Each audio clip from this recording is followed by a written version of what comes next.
Hey everybody. How's it going? Howdy. I guess now we got to see if how the audio sounds because I'm trying something different after last week. We're going to see if this works. I'm using a shotgun attachment for my Zoom H6 and it's like up here and it's out of the way. I don't have to think about it. So if it sounds good, I never have to worry about that microphone in my face like during the stream ever again. Yeah.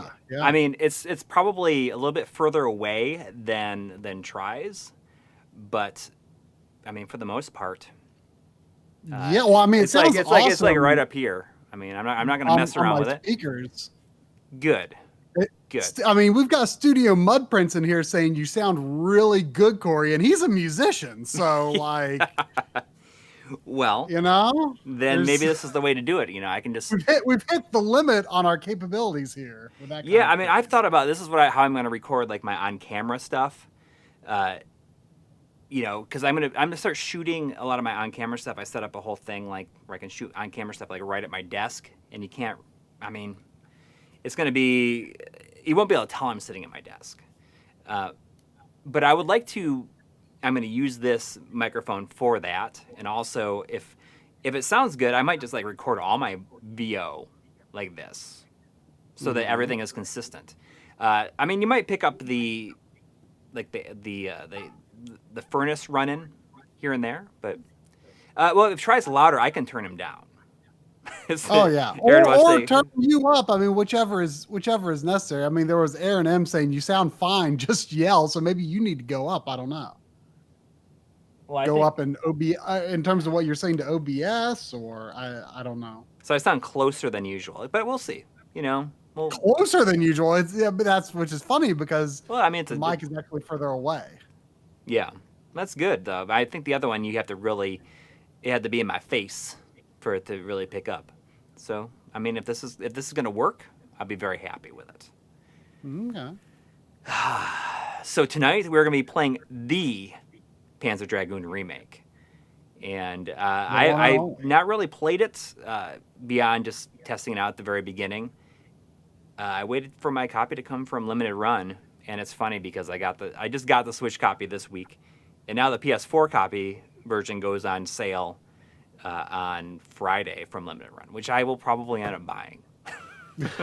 Unless you like play it tonight and you're just like, this really stinks. Yeah. Try was saying, I don't know if you put the all in caps on purpose. And, technically the game is called Panzer Dragoon Remake. Like I didn't even know that's what it's actually like. Yeah, I mean, when you put the game into the Switch, that's what it says. It says Panzer Dragoon Remake.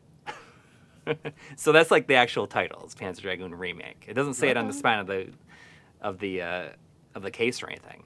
But watch you get to the end, and well, I won't spoil anything. With a title like that, though, you can't quite trust everything. Exactly. So I call it the Panzer Dragoon Remake because it's kind of a takeoff on Tim Rogers' The Final Fantasy VII Remake. He doesn't call it Final Fantasy VII Remake. He always calls it the Final Fantasy VII Remake. So that's what we're gonna do.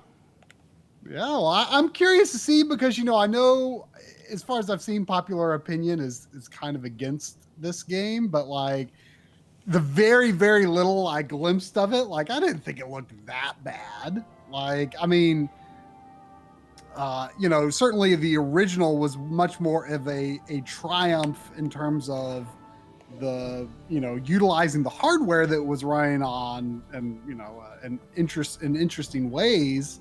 And I understand there were frame rate issues. That's why I did not order it because I was like, well, there's a PS4 version coming, and this is definitely the kind of game that I would expect to run much better on PS4. Yeah, Switch. Totally. For sure. And considering you could play it on PS5, I'm sure it's a shoo-in for being flawless performance. Right. I think it's a Unity game, which Unity gets a bad rap, but I mean there can be some really beautiful Unity games. I mean, totally. Ukulele and the Impossible Layer.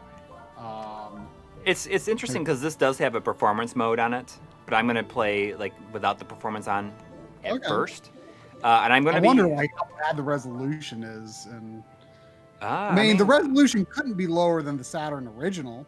No, and even in performance. But the game defaults to the original soundtrack, but I'm going to use the remix because I think that's like the same. The Kobayashi, the composer for Saga and Orta. Oh, okay. Oh, so it's a totally. It throws the original soundtrack out if you're in that mode. It's like all new compositions. I mean, it's version like all new compositions of the original songs. Okay. So I'm gonna go for the full fat remake experience. Okay.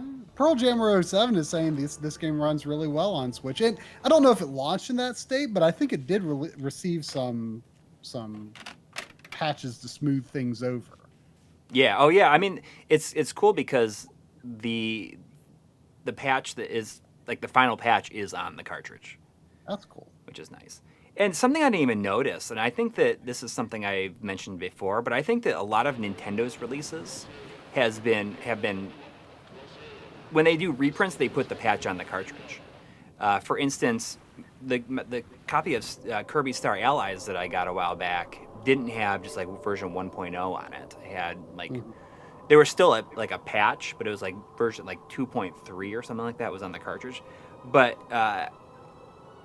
with GameStop's, they had a whole bunch of games for $26 on Black Friday. So I got 4 different games, and one of them was Mario Tennis Aces, and that game has had a ton of updates. And I got it, because they've added like tons and tons of characters, and the copy I got has version 3.10 on the cartridge, so it didn't even have any patches. Like it's like the final version on the cartridge. Tim Beck in the chat says, I literally finished this game this morning. Well, hopefully I can finish it. I mean, I'm guessing that this remake is going to let you continue infinitely. I mean, that was weirdly enough, kind of an aspect of the original. I know this is not, the prevailing opinion, but I actually kind of liked Panzer Dragoon 1 more than Panzer Dragoon Spy. Really? Just because I felt like 1 was like more of a more pure arcade experience in terms of, I mean, it's definitely got that sort of atmospheric thing going on that makes it different from just, a standard arcade game, I would say. But I just thought the action was tighter. I thought the level designs were, from a gameplay perspective, better. Mm-hmm. But Spy, like, it definitely feels like Spy has like more like ambitions in terms of, atmosphere and storytelling and stuff like that. It kind of wants to take you on this journey, kind of a more, almost in kind of the way that like you would think of like a modern indie game, the kind of vibe that a lot of games like that would go for. Yeah. And I appreciated that, but there was also a lot of, I felt like there were more moments where there wasn't as much to do, it was just kind of pulling you through the environment. And the fact that you did have to, try from the beginning, the first game multiple times, it just kind of sunk in a little more and felt like more of a challenge to overcome. And I guess I appreciated that. I mean, I would definitely like to replay both of them. But I feel like the first game made more of an impression for me. Well, we'll see how this one holds up. And as far as I know, I think that this was probably a big enough success that they're going to be doing remakes of at least 2. Yeah, I mean, Orta doesn't really need a remake since it runs on Xbox One. Oh, totally. Totally. Although it would be really And cool if they Fury. released like that 4K version on a disc. Oh, absolutely. I mean, I would buy that in a But- second. I mean, you know, if they did that, then they'd probably actually, you know, go the very slight extra mile to make it widescreen and stuff. Yeah. How much does a physical copy cost? I mean, I think it was $39.99, but it might have been $29.99. yeah. Did they? I mean, if you don't have it yet, like, did they? They probably sent some of these to Best Buy. I Yes, bet. yes. Apparently, it's gonna be at Best Buy on Tuesday. Oh, cool.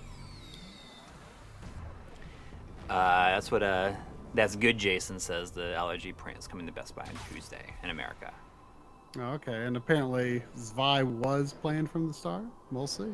Nice. Oh, by the way, before I forget, there was before the stream started, there was a $2 super chat from Vanessaria just saying, "Yeah, MLiG time."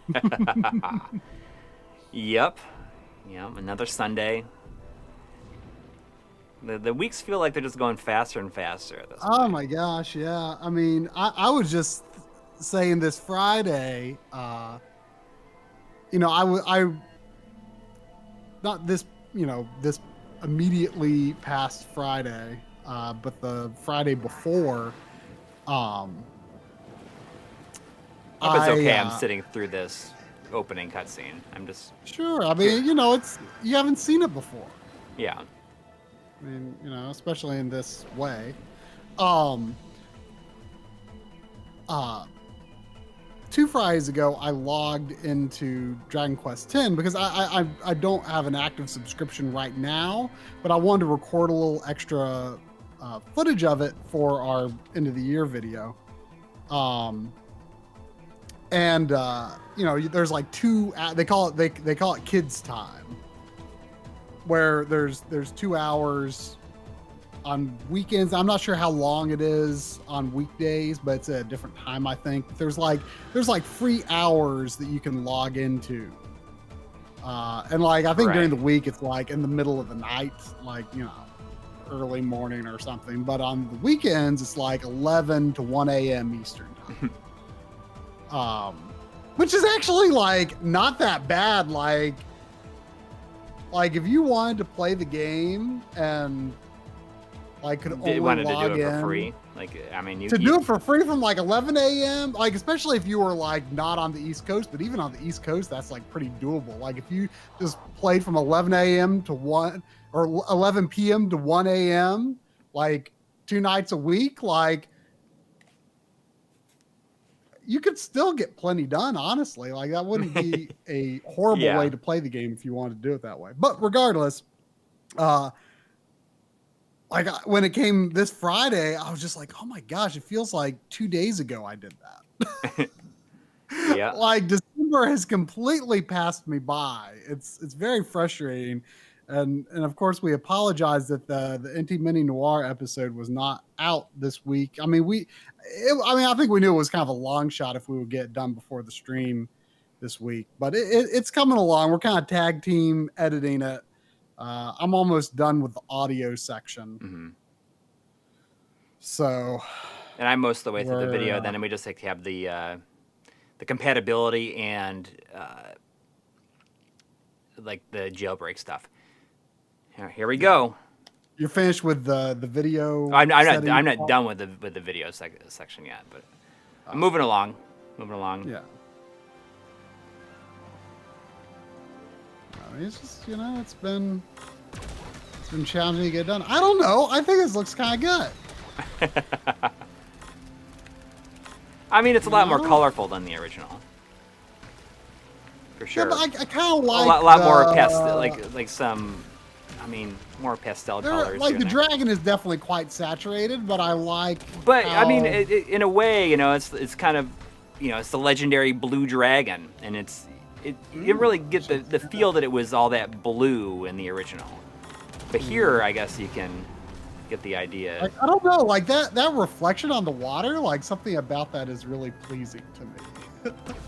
The skybox looks pretty good, at least on the stream. I don't know how crisp it looks. It looks like I'm assuming I'm only getting. Hang on, let me see if I can. For some reason, this always happens. Like it. Maybe I gotta go to custom and I go to. Hang on, because it doesn't give me. You're not hearing everything. No, it's fine. It's just that I think that it's now it should be getting a better frame rate. Oh, okay. It was like at 30 frames before. Oh, yeah. Why does that happen? It has something to do with my. You have to like re-engage your capture card. Or something? It's not so much that. It's just the settings of the like in OBS. I don't know why it does it, but it's. Oh. I just got to remember to do it. Yeah, just do it every time. Yeah, I mean normally it's fine because I use this capture card basically to use or to record and play and stream like anything using the OSSC. But I'm using it for the Switch and it's 1080p, so I had to like switch the settings and I didn't do it the correct way. It's fixed now.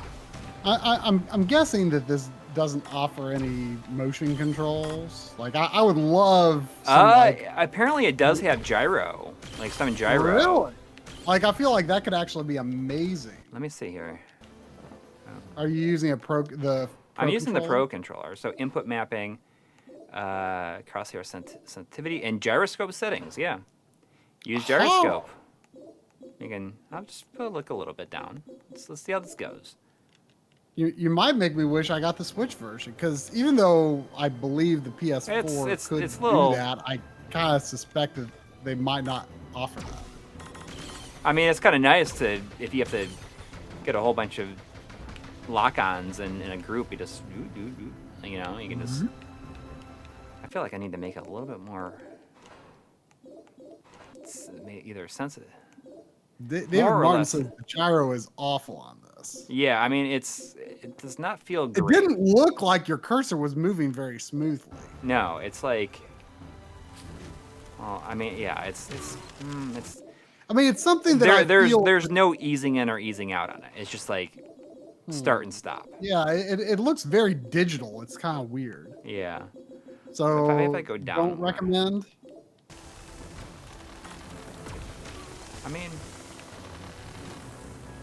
let's see. It could be useful, but I don't know. I don't really care for it. People are talking about Euro pitas. Gyros, as some people call them.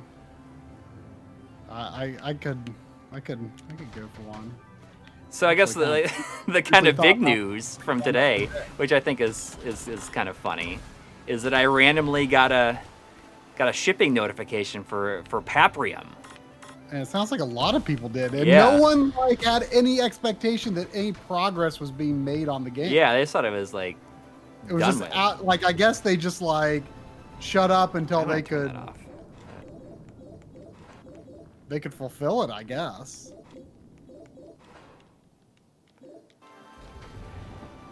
Yeah, it's kind of insane actually. I'm excited. I'm excited to see how it turned out, and I gotta hand it to him. A lot of people gave him a very hard time, saying like this is just it's vaporware. It's not gonna come out, and people were pretty down about it. And I think it's really impressive that they managed to just stick with it all the way through, and now it's gonna release. But I mean. I'm gonna be real interested to see how good it is. I mean, who knows if it's gonna be like a full featured game, or if it's gonna have everything that they had originally intended to be in it, or what. But I'm very excited to see. And not only that, but I mean, I pre-ordered it. I feel like it was like $70 or something like that. And apparently, like they are using like an expansion chip and everything in it. They said it's the second Genesis game to use an expansion chip after Virtua Racing, like a custom expansion chip. And therefore, like if people want to buy it now, it's like $130. So I got like they just like lost a bunch of money on it by sticking to their original prices for it, I guess. Frank Borst asked, are you going to make an episode about the games we played in 2020? And yes. Yeah. Like I said last week, this is a 100% promise that there will be 2 videos in January. Yeah. Because there will be the NT Mini Noir and there will be the games we played in 2020. Yep. I'm pretty excited to get to editing it. I mean, I've been recording footage and stuff for mine like a couple hours each morning, but I feel like I'm gonna have to probably crunch on it a little bit, depending on timing. I mean, we kind of didn't want to crunch on it, but then again, when we decided to do that, we weren't even planning on doing this NT Mini video. I know, but like, you know, since that's like out in Yeah. people's hands, like we kind of got to prioritize it, you know, so it can still be as relevant and timely as possible. Yeah. There was a $4.99 super chat from Brax, Oh yeah, thank you. but he says, "Can I get some Fs in the chat for my launch model SNES? I'm getting bad graphical glitches that all my research indicates is a failing PPU." That's sad. That's sad to hear. You know, there was I've never seen like in person like a Super Nintendo misbehaving, but you know, when I was working on Analog Frontiers Part 2, I asked Game Dave if he had if he still had they a do have Super limited Nintendo. continues. You get 2 credits, total 3 credits. Oh, okay. I wonder if you earn more. Yeah, I just earned 2 more for my performance. But I meant like earn more like permanently. Maybe. But anyway, I was asking Dave because he had a Super Nintendo that worked fine, except on Mode 7 stuff like was all tripping out. And I was like, oh, that would be really interesting. I asked if he still had it, and apparently he couldn't get anything to come out of it at all. Because I thought it would be cool to show like what a partially failing console is like. But unfortunately, Is that a password? just RRLL up, down, left, right. yeah. What is that? I don't know. Is that like a password to skip ahead to episode 2? Maybe it is. Oh, if you beat this game, you unlock a bunch of extras. Think Pandora's Box. Awesome. But you know, as Dan Kuntz said in Analog Frontiers Part 2, you know, don't throw that system in the trash, because even if you have a failing PPU, you might have one good PPU. Yeah. And you might have a good CPU and good sound chip. I mean, those are chips that you're not going to be able to just get a replacement for. And, you know, someday those parts may be valuable to you or someone else who actually has, you know, the capability to take pieces from systems and repair them. I mean, you know, as much how Kevtris made the Super NT, he took the individual chips from a real Super Nintendo, soldered them onto this board, and soldered the FPGA onto the board and had it interact with the real parts. So he worked on the CPU while working with real PPUs, and then he worked on the PPUs while working with real CPU. You know, you can do things with those parts. You know, even if not all the parts work in its current form, you can do something with it eventually. So I would never throw away something that just isn't working, because some parts of it probably are good. Chris Fratz gave $5. Thank you. Thank you. Saying they also announced a new game as well. Interesting. Let me see if I can bring up this link and learn anything about it. Let's see. Magical Game Factory. Congratulations. What is it? It's a 16-bit game. For which platform? Mega Drive / Sega Genesis. Is it related to Paprium? No. Is it a beat them up? Yes. Beat them up. Beat them up. A SOR, Streets of Rage like? No. Is it a 2-player game? Yes. Is it going to be fun? Yes. Was this game released before? No.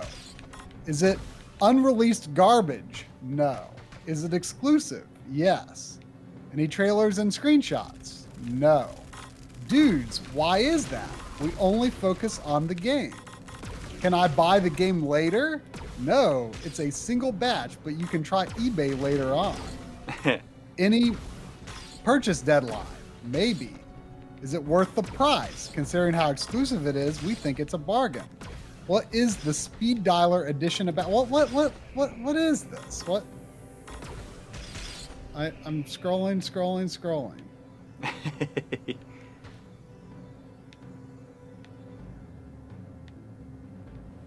What is, like, is there a name of this game? What's going on here? I don't understand this. I'll look at it later. It's a bunch of questions. It doesn't seem to, I didn't see any screenshots. It seems quite unclear what this is.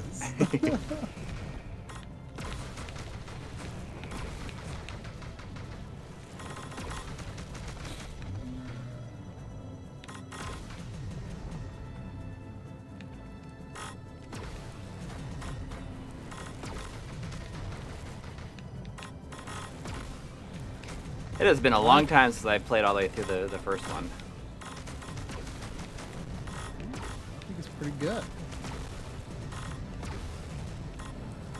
What is Lord X Mugen asking about the Panzer Dragoon Saga? Let's see if they used. Hold on, let me scroll back up. Panzer Dragoon Saga question. I know the lack of source code basically prohibits porting, but how does that really affect a remake since you have to completely change the code? I mean, you know, I'm no coder. But I mean, the example I always think of, you know, I remember reading from the people that worked on the Kingdom Hearts HD collections, which, you know, have appeared in many forms. Yeah, since because they spent so much time, I guess. Like, didn't they have to like reverse engineer like a retail copy? Well, I mean, I what I heard was that they did not have access to the source code. So yeah, I guess they, you know. I mean, which is in a way is kind of a lot like what Blue Point Games used to do. They would. Well, yeah, but it sounds like now I'm under the impression that they, like, at least with the last two projects, Shadow of the Colossus and Dark Souls, I think, or Demon Souls, I think they did have access to the source code, because in John's interview with them, they were talking about how they, you know, have this translation program for adapting the Japanese, like, notes, like the programmer's notes, right, into English. And I suspect, you know, you wouldn't have those if you were not looking at source code. And they were talking about how, you know, every code base that they get is different. You know, they wouldn't say that, you know, the way one developer does it is better than another, and every developer does it differently. So, you know, it's something different every time. It's not, you know, necessarily like one is better than the other, how they receive what they have as their starting point for their projects. But yeah, and I mean, I imagine if you don't have the source code, you know, things like enemy placement and enemy behavior becomes a lot harder to recreate accurately. Right. But I don't know. You can probably still get at that stuff to some extent. And I know that there are also, like, decompiling tools, which, like, kind of doesn't, I can't even wrap my head around it, but, you know, I guess that's a thing to some extent. So I mean, I guess it is possible. I mean, I'm under the impression that source code in general is not that well preserved. At least, like, it wasn't for big developers. Like early on, yeah. for probably a lot, like for a I mean, longer time than like a lot of developers would probably like to admit. I know that Falcom is like really good at keeping theirs. Oh, really? Yeah. I mean, you know, I was telling someone, I can't remember where I was discussing this not that long ago, but you know, I work in video, and you know, video files are huge, and I just feel like no one works with something as disk space hungry as I do. You know? Right. Like, in my head, I'm thinking like, oh, a game like can't, like the source code, the source for your game cannot take up that much space. You know, compared to video files. But I probably way underestimated. And you know, it was actually it was when I went to Limited Run to pick up the Night Trap stuff. I was talking to one of their guys about because that was like when I was like kind of getting ready to build my new computer. Mm-hmm. Like one of their guys had just built a new computer for compiling some of their stuff. Right. And he's like, yeah, I mean, with, you know, but with this CPU, it's like crashing all the time while it's compiling. And like, that was like the first time I had ever really thought about like, oh, like compiling a game is kind of like rendering. Oh yeah, yeah. Like, it takes time. It crunches a bunch of data. Yeah. And sometimes it fails to compile. And like, I'd never thought of it. And like, I mean, it's obvious, but I just never thought of it that way before. Like, it's like, oh, like compiling a game is not that different from making a video.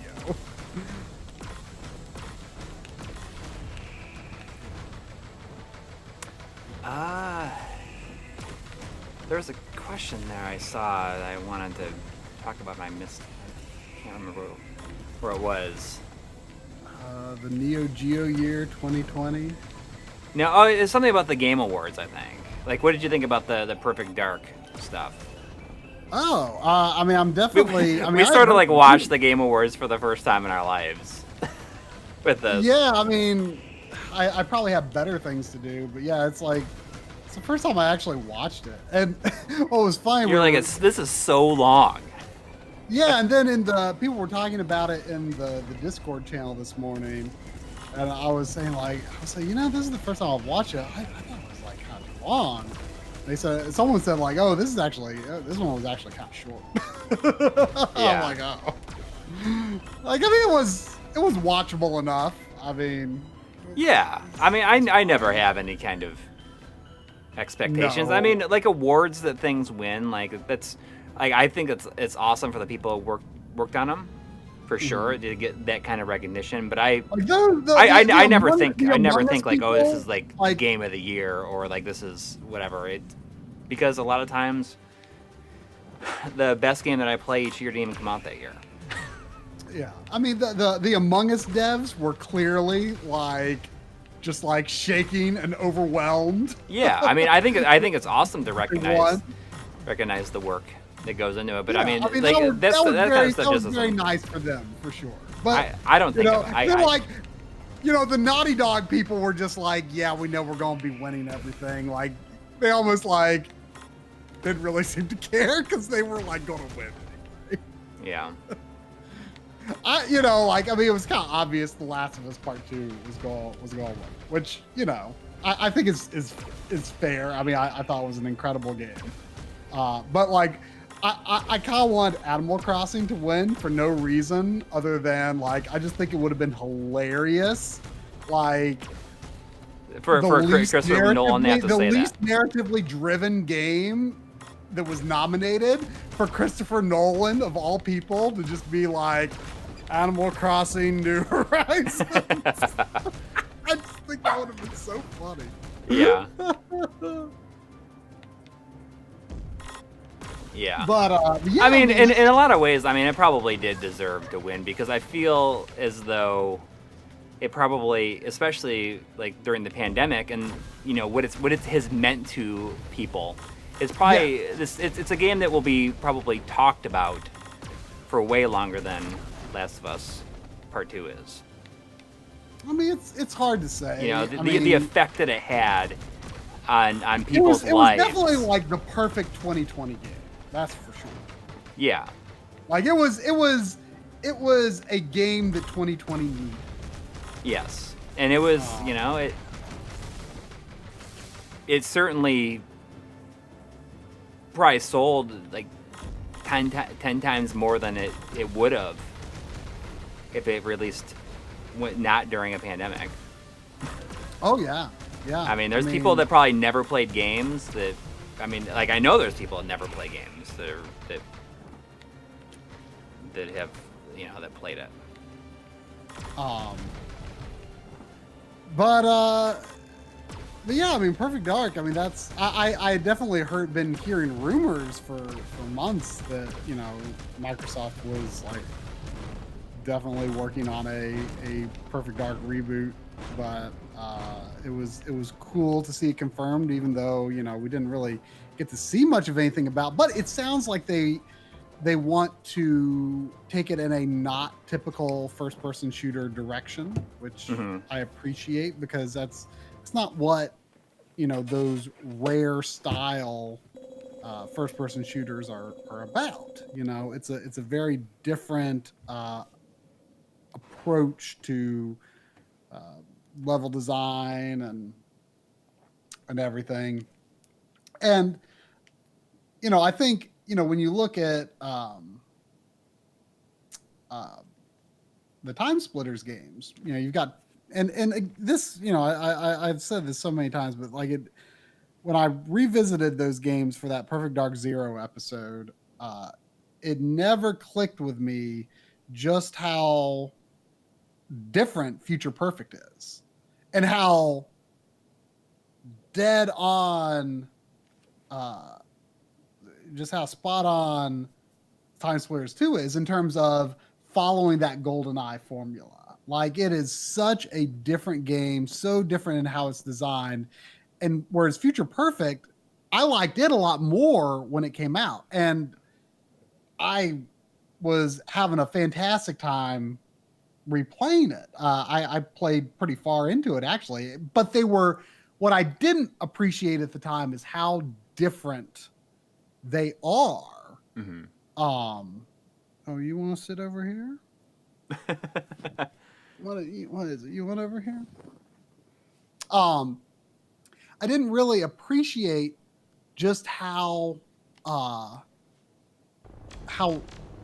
different they are, because, you know, Time Splitters Future Perfect has objectives, but they aren't like objectives in like the GoldenEye Perfect Dark Time Splitters 2 sense, you know, where, you know, they actually are these things that you need to keep an eye out for over the course of the level. They're more like, you know,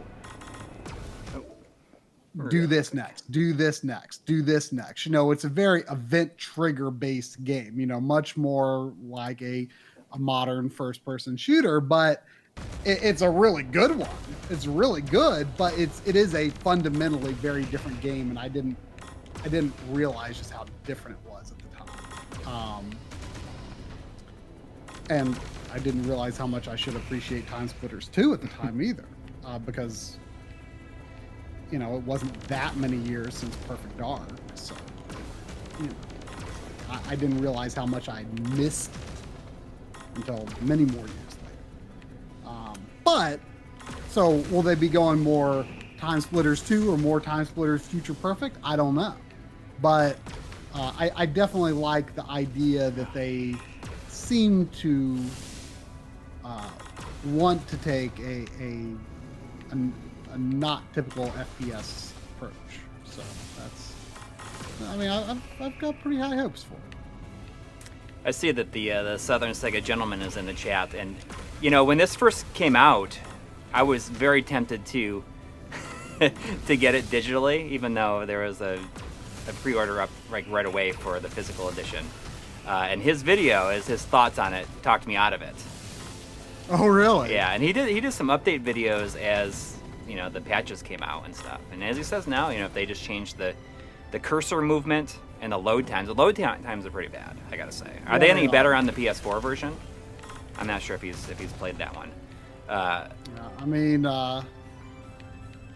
if you put it on a PS5, surely it's at least a little better. Yeah, I sat this one out because I thought surely when it comes to other consoles, Limited Run will do a run of those. And I thought this definitely strikes me as a game that would be tangibly better on more powerful system. Which but I gotta admit, like, this plays and moves. Yeah, it does not look bad. I mean, the textures look fairly low res, and the shadow quality does not look great. But I mean, it definitely looks fine. I mean, I feel that when this released, they were unprepared to release it at the time, but they had the opportunity to release it as like a headline of like during a Nintendo Direct, and you probably couldn't say no to that kind of exposure.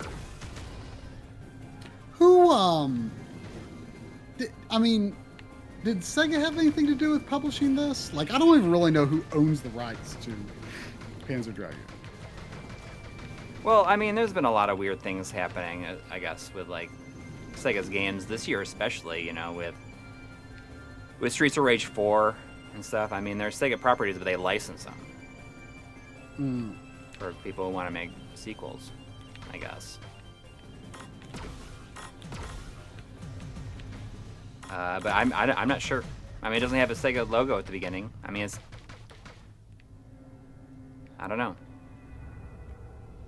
Lord X Mugen saying, I want to be hopeful for Perfect Dark, but I would have rather had the canned sequels Chris Seaver had planned because they were an actual continuation of the story. See, I feel like one of the tricky things with Perfect Dark is, they probably want to. I feel like one of the interesting things about that story is, Joanna discovering that, it's about aliens. I mean, it was also me discovering, it's about aliens. Because, I mean, I've been following the game. It seemed like that's what this sequel is going to address. I mean, it's not a sequel. It's a reboot. Like, it's not even. You think it's going to. Well, I mean, I think people are assuming it's a reboot. I don't know if that's 100% confirmed. I mean, it definitely seems like the world is in a different kind of state. It seems to be a little less Blade Runner and a little more, kind of maybe a soft apocalypse. My favorite kind of apocalypse. But, I mean, the original game, like, I don't know if it was really even known before it came out that, the story, eventually goes in the direction of, oh, hey, aliens. I don't think I knew that before the game came out. I mean, I got it day one. And it was kind of cool to see like the change in the narrative over the course of the game, and the different kinds of weapons and enemies that you would face. And I feel like that juxtaposition and that discovery of it being about aliens is kind of part of what makes the game interesting. And so, like, if you don't do a reboot, then you don't have that discovery anymore, Yeah. So that's kind of how I look at it. But like with Perfect Dark Zero, which is, supposedly a prequel, like, there's so many things that happen over the course of that game that just don't make any sense in the context of the original game. Like, so many things just don't make sense as a prequel. It's not Perfect Dark Zero is a bad story in terms of if it wants to keep any continuity with the original. There was $5 from Jonathan Henson. Thank you. Saying, do you guys have any insight or experience with retro gaming cables, RetroTink powered component video cables for Genesis or Saturn? What do you mean component?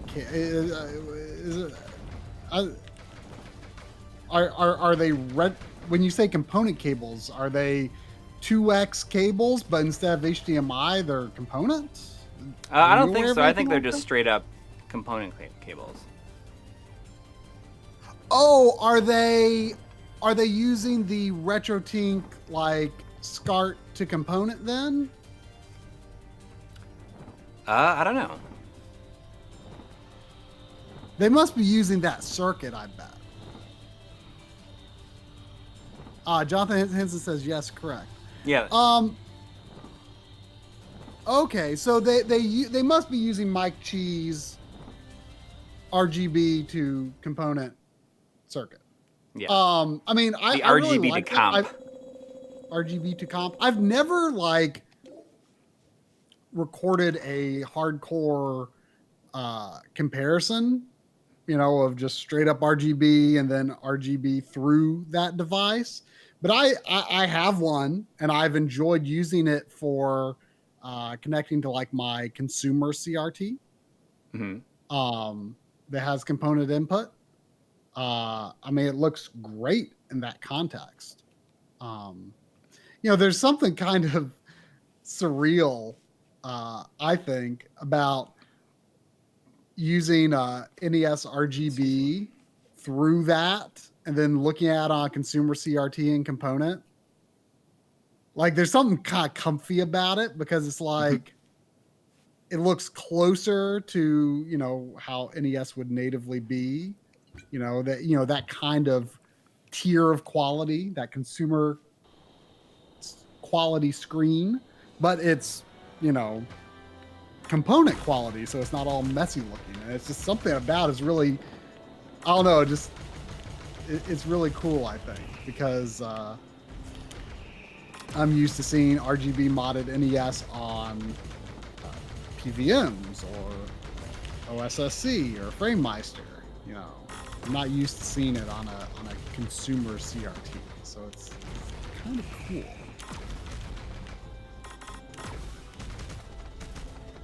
Someone's saying that the enemy visibility on this level is rough. I can see that being the case. It does look like that. Like, I remember this level being much more sort of in the sky and less like down low toward the jungle. So yeah.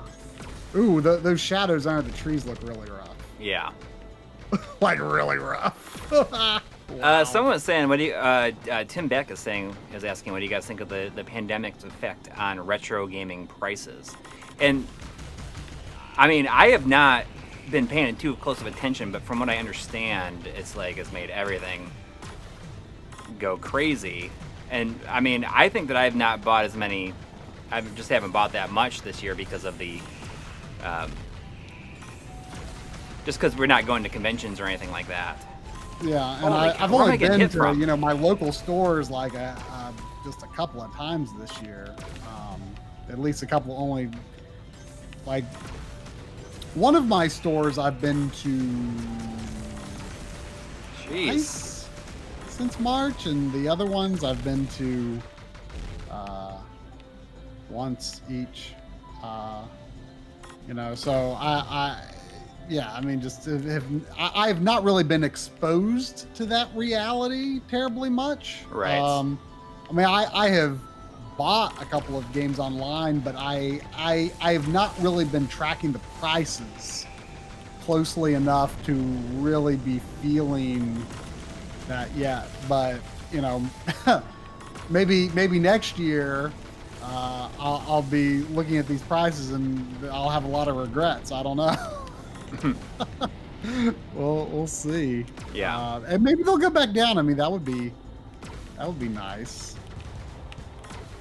Lord Xmusion was asking, is RetroTink 2X Pro worth it to me as an all-in-one solution for someone like me who has multiple retro systems? I mean, I think so, yes, if composite and S-video are important to you, but do keep in mind that the OSSC is very similar price to the RetroTink 2X Pro.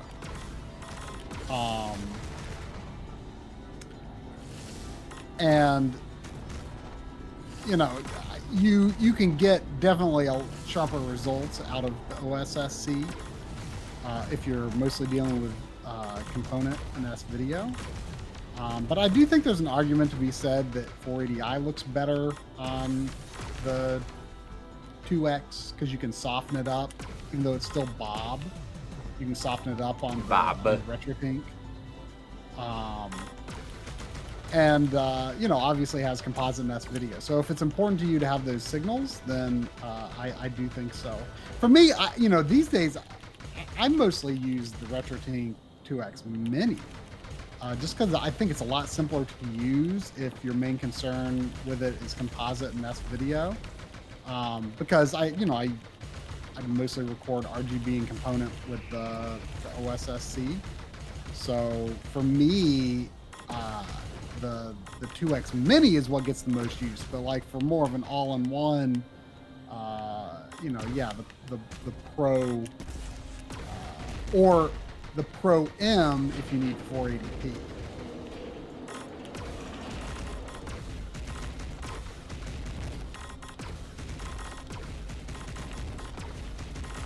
What are you playing this on? Corey is playing it on the Switch.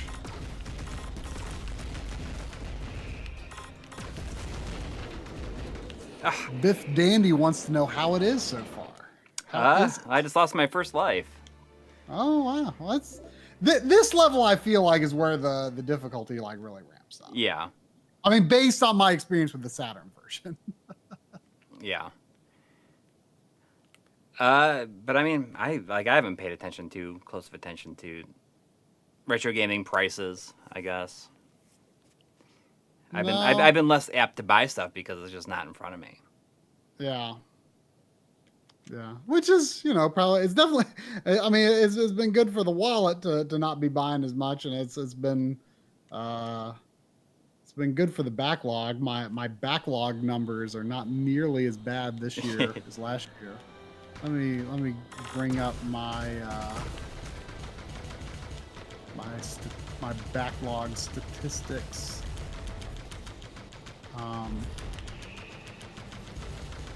My progress index, which basically is, I think the only thing that is considered in that is new games versus new unfinished games versus how many games did you beat. And my progress index is minus 39. And if you consider last year it was minus 174, that's not bad. Yeah. Somehow last year, I mean, conventions, retro game stores, they'll do this to you. Yeah. Somehow last year I bought 218 games. It's really, really stupid. Some of them might have been compilations though, so that number could be skewed, possibly. This year I only bought 96. So is there any way to tell like which one is shooting at you, or is it the one that's like turns red on your map or on your radar? Is that the one that's shooting at you? I'm not sure. Like how do we know? I don't know where I'm getting shot at from. Aren't there things? I think there are things on the ground that shoot in this level, aren't there?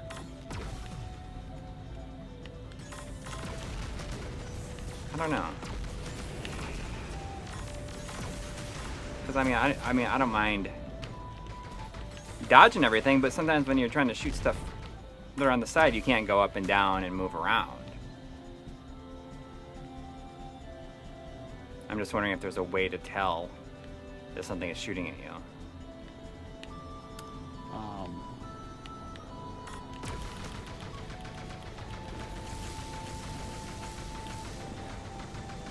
Oh, $5 from Mitch B. Thank you. Thank you. Saying, seeing Panzer gives me flashbacks to try fighting the final boss in order for seemingly 10 hours.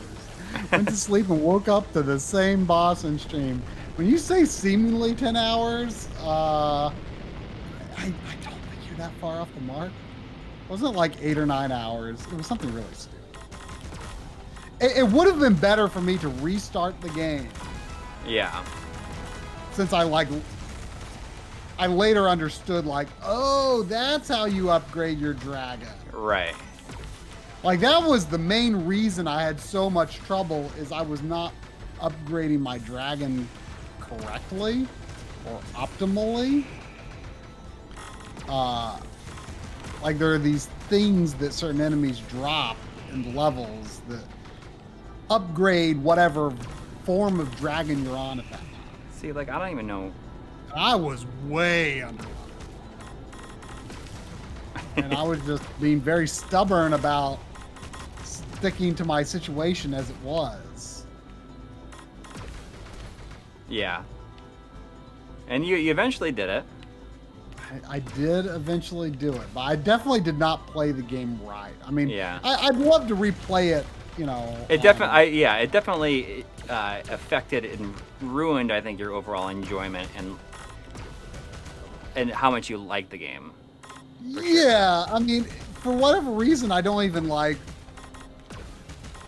think about it that much. Like, I think about the Saturn games much more, even though, like, by all rights, it's probably the better game.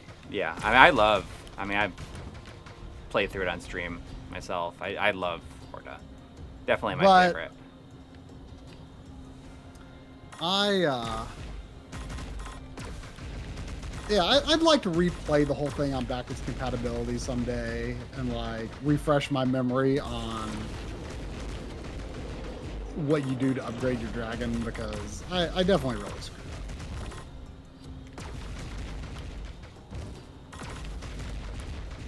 I remember this boss on Saturn having trouble like really dodging the shots. Like a lot of times the perspective in this game in general, your perspective of like dodging things is a little wonky. Yeah, for sure.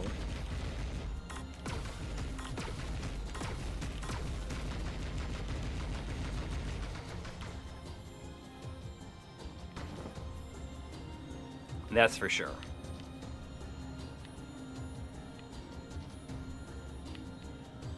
Was that the last boss of this level? Or is there something more? I can't remember. Yeah, this level, though, definitely the part where I think the game gets kind of tough. Yeah. Oh, it does have another life bar.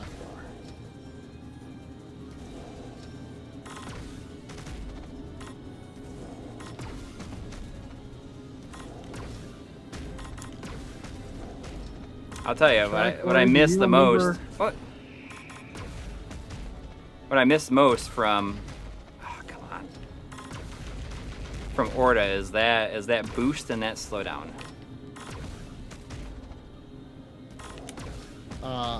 Utama in the chat is asking, Corey, do you remember that time at Too Many Games when I asked you about your Sonic OC? I completely forgot what you told me.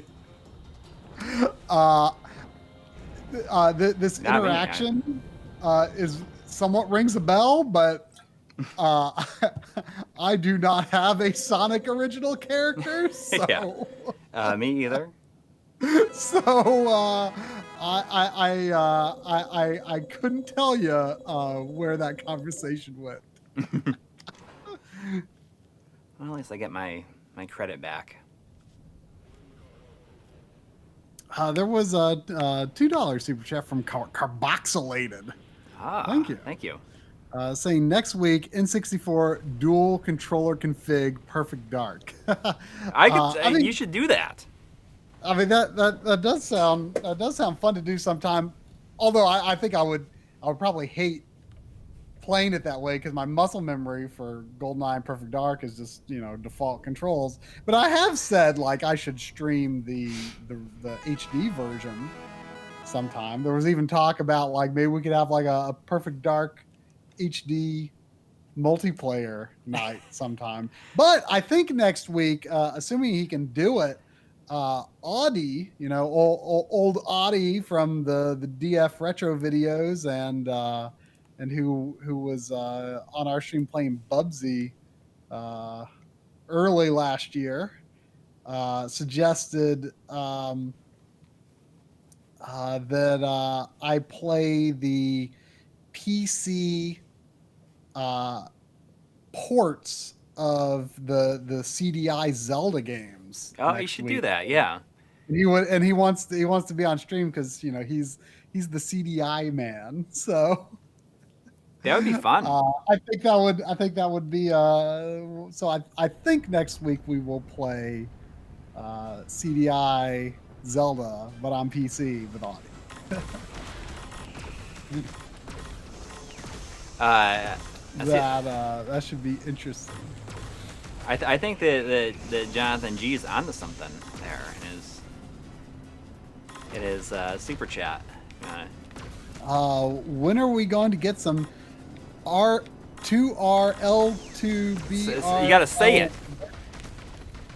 I mean, I would get that. We should get that on a shirt. It's too real to be real. Oh, too real to be real. I couldn't parse this. I think that's kind of brilliant. And to be real. I mean, I could imagine that being something that we put on a shirt. We really do need to do that kind of stuff. Have too real to be real. Too real to be real. That is, I think, one of my best lines. Too real to be real. I mean, and you know what? I wasn't writing it to be funny. I was writing it because it came from the heart. Okay? Yeah. That's how I really felt. It was too real to be too real to be real. Yep. I mean, Credit to Jonathan G when that ends up on a shirt.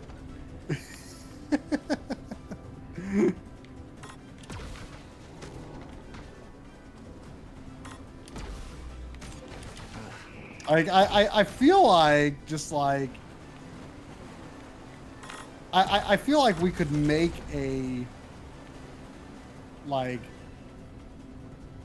sort of a misremembered reality if we just start posting pictures of official looking N64 advertisements and just have the slogan "Too real to be real" under it. Yeah. And eventually there will be YouTube videos saying, Nintendo touted the N64 as too real to be real.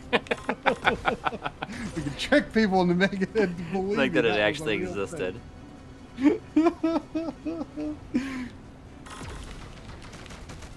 No, it's not a bad idea. I'm gonna die here. Is it REAL or REEL? Were there any fishing games on N64? I think you can only do that if there's a fishing game.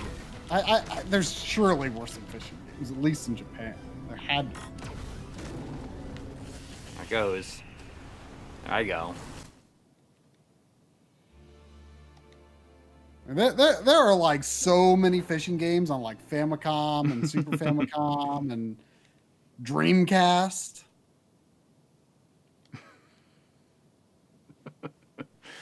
I mean, when I was trimming down my files to put on the X station for PS1, mm-hmm. At first I was I want to leave the fishing games. And then I was oh wait, I got cut a lot more. Okay, fishing games next on the chopping block. Yeah. I mean, it obviously sports games go first, unless it's something that seems noteworthy. And fishing is a sport, I guess. But fishing is one of those. I was I kind of wanted to treat it differently. I'm I liked Sega Bass Fishing on Dreamcast, right? Yeah. Or at least I have nostalgia for it. And I was those go first. I kind of wanted to keep some of the stupid ones based on cartoons, except the ones that I know are good. But eventually, some of that stuff did have, as I'm whittling down that list to get it to fit on my card, I'm some of this will have to go. Yeah, but I mean, you can put. There's so much stuff that fits on that 500 gig card that we got for.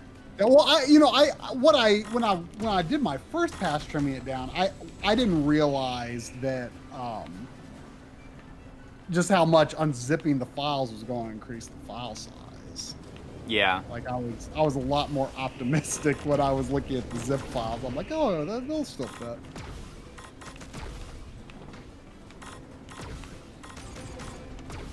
Speaking of fishing, I was thinking about this not that long ago for some reason. Have you ever eaten a fish that you caught?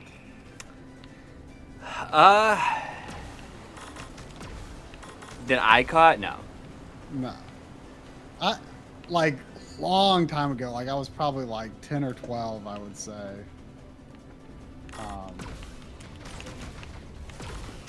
Me and my mom were camping with my aunt and uncle and cousin. We caught some trout, I believe.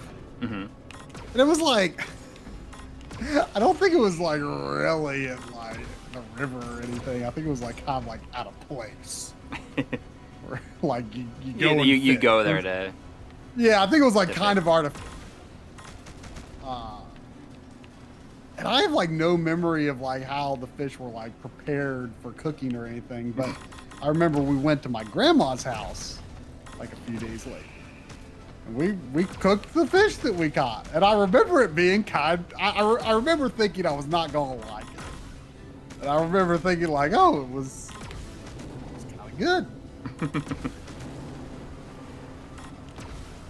I'm not a big fish fan in general. Yeah, I mean, I just don't generally like seafood, just in general.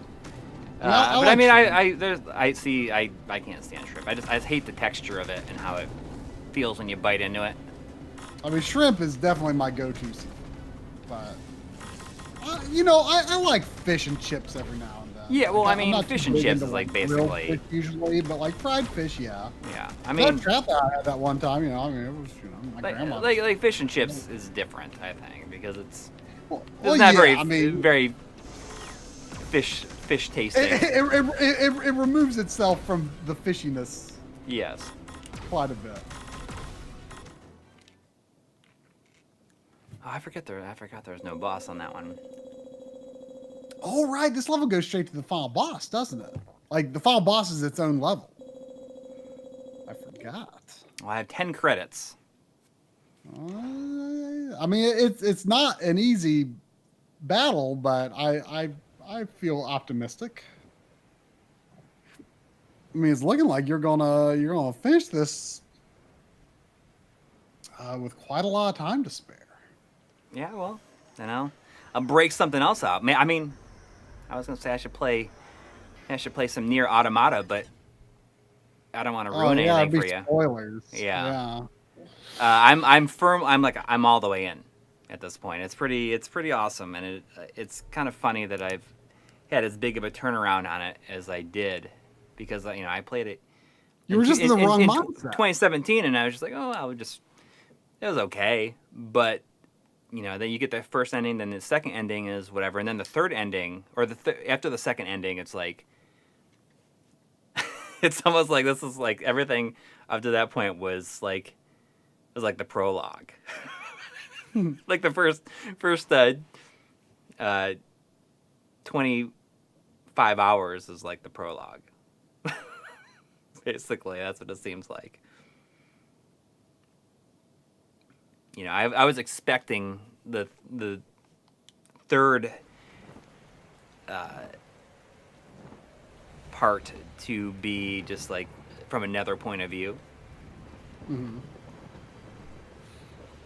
What were you saying earlier about apparently like the combat is relatively redone? Well, it looks like it's going to be redone and Replicant. Yeah.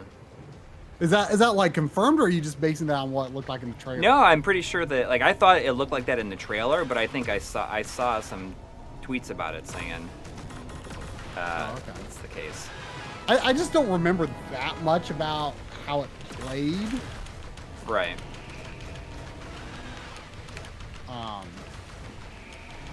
But it'll be good if it's redesigned a bit because it was not I think we talked about last week, but it was I did not think it was a good playing game, but it was definitely an interesting. Yeah, well, I think that they're probably gonna use everything that they learned from working with Platinum to enhance the combat in this new one. There was a $2 super chat from Warren Hokie. Thank you. Saying favorite Star Wars game on any system. To be honest, my breadth of Star Wars game knowledge is somewhat shallow, mostly because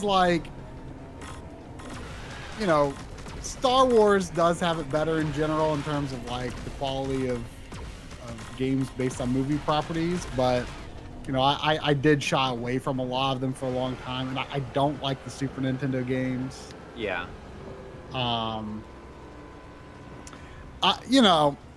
The one that I have the biggest soft spot for, it's definitely not the best, but the one I have the biggest soft spot for is Shadows of the Empire. Mm-hmm. I like. I mean, that's a very similar situation. I mean, not Shadows of the Empire, but I mean, I probably played more than any other. I probably played Super Star Wars, the first Super Star Wars. Mm-hmm. You acknowledge it's not an amazing game. No, but I mean, it was really good. I felt it was really good at the time. I don't think that the sequels held up. Vanessa Area says because you did not play all the PC games. And right, I did not play very many. I've played a few hours of Knights of the Old Republic, and I suspect when I get around to actually playing through Knights of the Old Republic, I have a feeling there's a pretty good chance that would be my favorite. I got it was actually was that it was actually the day. Was that it? Did I miss something? I thought there was another form. Yeah, I did too.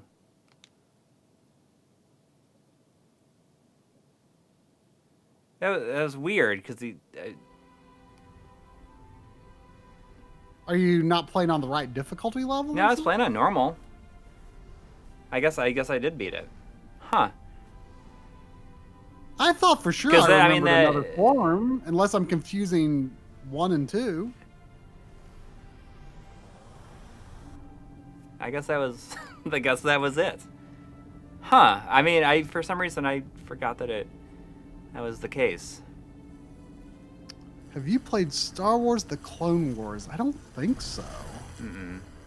What about Super Bombad Racing? Is probably my favorite.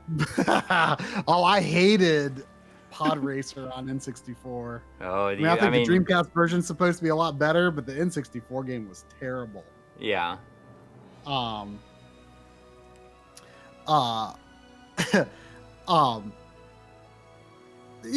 never finished it, but I liked what I played of Star Wars Bounty Hunter. Mm-hmm. I do really want to play Fallen Order. Yeah, I want to get that. I was kind of looking for a Black Friday deal, that would be, like $20 or less on that, and I just didn't come to pass. But I do want to get that. And I think I'll really like Knights of the Old Republic. Yeah. And when it comes to the Rogue Squadron games, Rogue Leader is an incredible game, and just it blows my mind to this day that it was made in 6 months. Was that 6 months they made it in? I think they made a pretty short time period, and it's one of the best games on the system. Yeah, I mean it is a technical achievement, but I don't love dogfighting that much. I'm okay playing it every now and then. I got Ace Combat 7. I haven't played it yet, but I got it. It would be the first time I really played an Ace Combat game. I got Star Wars Squadrons because it's I don't know why it's so cheap already. Oh yeah. It's got that PSVR mode, and you seemed pretty into it. Yeah, and I mean, I'm not super far into it. Mhm. I mean, I don't know how long the campaign is, but it's cool. It's definitely fun to play in VR.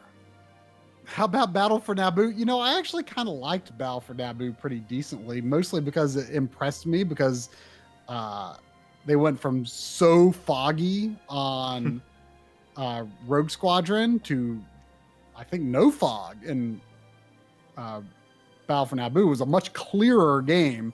Although I haven't played it in so long, and my understanding is that the frame rate in that is pretty bad. But hey, I mean, N64, you know. I liked it pretty well at the time, but like when it comes to those kinds of dogfighting games, like, you know, I think Rogue Squadron, Rogue Leader, I mean, excellent games, tremendous achievements, but like they don't feel like my games, you know, they aren't my genre.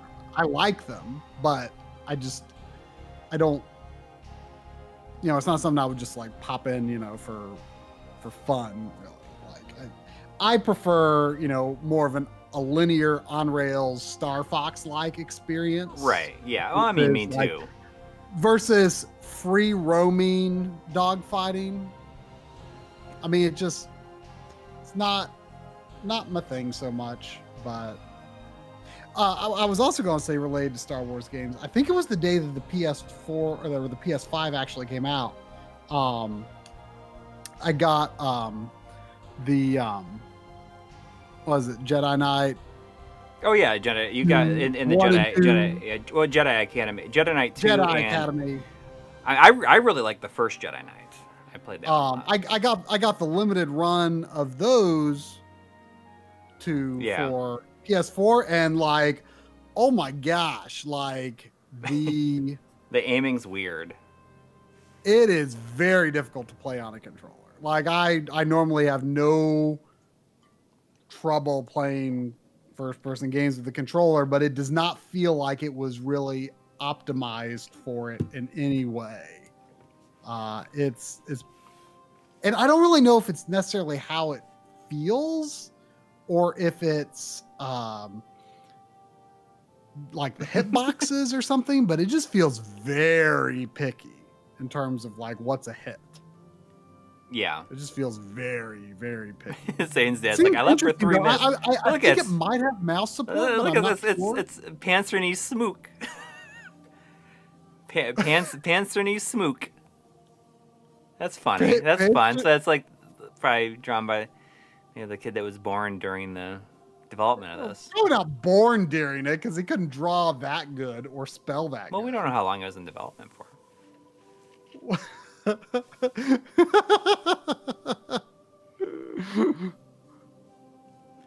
Panzer Smook.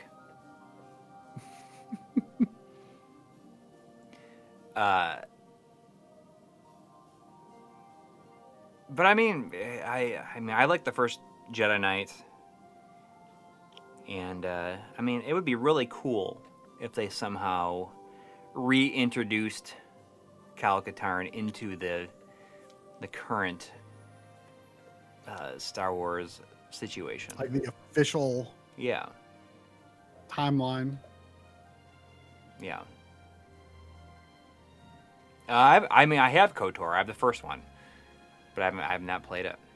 I tried playing it. I tried playing it when it came out, and I just something about it, like I just couldn't wrap my head around it at the time. That was like my first exposure to Western RPGs, really. Like, my cousin's husband was talking about it, and it was on his computer. Rogue One ruined the Kal Katarn story. And the secret move. Your skill deserves a reward. Secret mode is now at your disposal. But my cousin's husband, what was the had it on his command computer when I was visiting. Oh, okay. And up, down, left, right, BB. Sorry. And he was talking about it, and he was like, "Oh yeah, it's like, you know, classic classic RPG stuff. You know, you got your skill points and allocate into your stats and stuff. And I'm like, that doesn't sound like classic RPG stuff. You know, because I only really knew Japanese RPGs, which didn't Right. really. The ones I was exposed to didn't really work in like, you know, the allocate points into your stats when you level up and stuff. You know, it didn't. Most games I played didn't really work like that, and so, you know, and I was playing this, I'm like, well, this doesn't really There seem we like go. an RPG to me. But like now that I've played so many more Western RPGs since then, you know, I'm much more familiar with like BioWare's style. Yeah, and you know, Oh, they do and have a speed up. kind of the origin that more has in like Dungeons and Dragons type stuff. I definitely understand it a lot more now. But I enjoyed, you know, the couple hours I played of it on his computer, and I've got the Xbox version, which is backwards compatible. I thought I had both of them, but apparently I only have the first. That's unless the other one ended up not on my shelf somehow, but I think both are backwards compatible. So definitely looking forward to doing that. Although, for whatever reason, I feel like Jade Empire is higher on my list of those games. I gotta see if Panzer Smook is in the image gallery. I feel like you should just like rename your I forgot what entry that on your code backlog. was from the very beginning, from after level 1. So what does it do? It opens Pandora's box. Tony Galvin has a $2 super chat saying Knights of the Old Republic is the correct answer. And, you know, maybe once I play through it finally, I will say so as well. Does anybody There remember was, what the also from old EB Chill too. Thank you. Saying usually watch you guys at work. Got the night off playing Valkyria Chronicles while watching this first stream one? is great.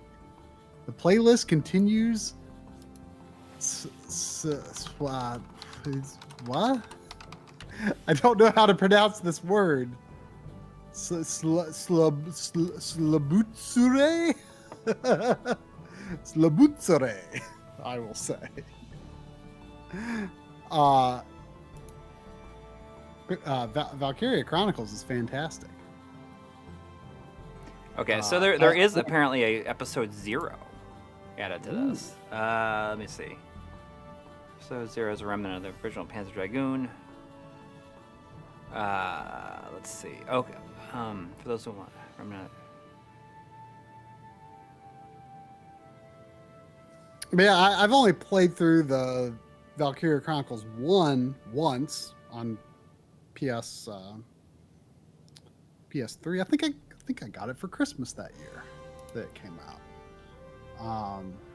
Great game. I'd love to, you know, replay one of the higher res versions, but I never played another one. You know, like the one on the 2 on PSP and then 3 that was only in Japan on PSP.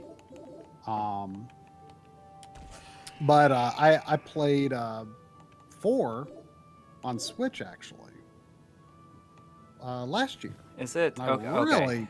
really liked it. I thought I was really impressed with up, 4. down, left, right.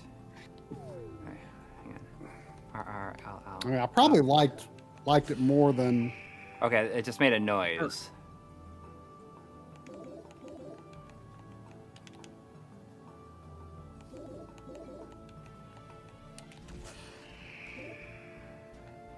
Okay, so once I put in that code, does it like give me episode 0, or do I just? Okay, so episode 0 is up, up, up, down, down, down, left, right, left, right, left, right, R, L. Here we go. We're doing episode 0. Yep, look at that. Oh, EB Chill 2 meant to say slowly but surely. Slobutsure. Is there any way to keep the access to the Pandora box open so that you don't have to put in the code every time? You would think maybe. I mean, the The original game, I want to say, can't write to the system memory at all. Like, if I recall correctly.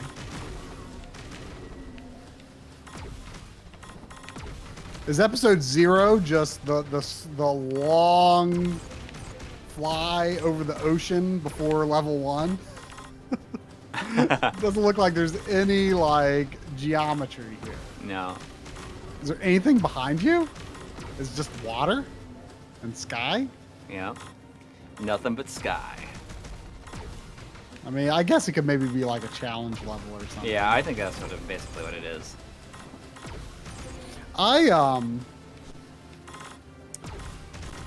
Last night I 100%ed hard mode or extra mode, and Did you have any real? Oh, go ahead.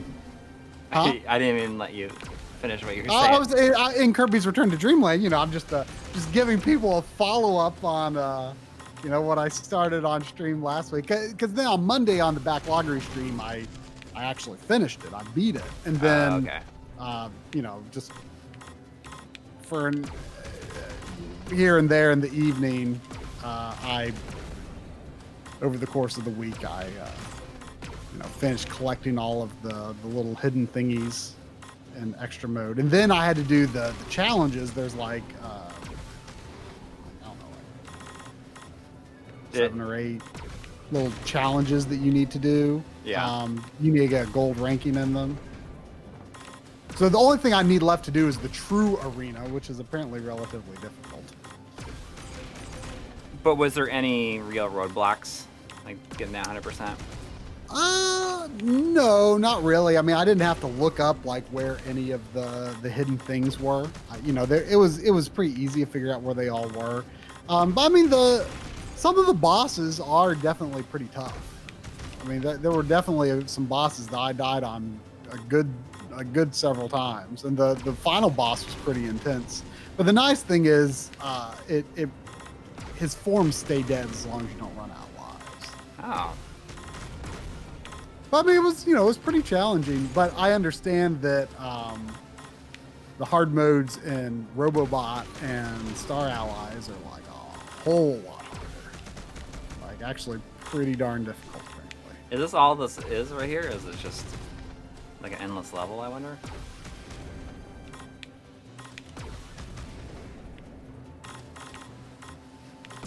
Score attack, but I mean, who knows? We'll see. It's interesting because there's like some serious frame rate hiccups when new enemies spawn. Oh yeah, this is really weird because there's like nothing going on like otherwise in this level.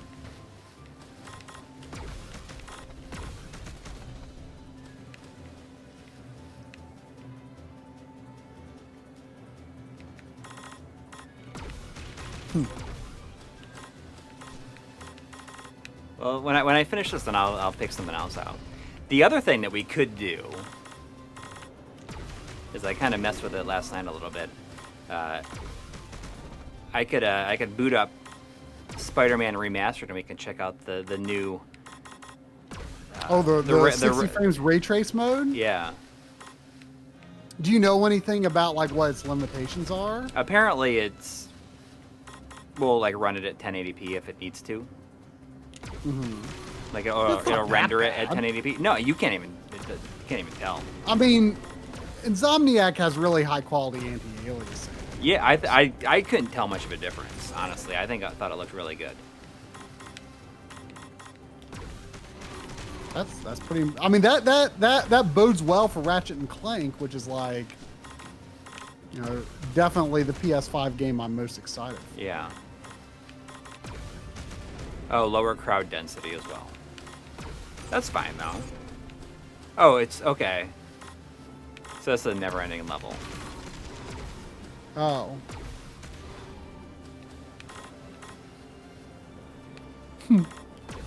I guess it's just a score attack. Like, does it get more difficult? It does have a. Like, if it doesn't get any more difficult, then like. It just seems you could go forever. Yeah. And it's just the same groups of enemies over and over again, I think, too. And flying barrels. I think that I feel that this is very good.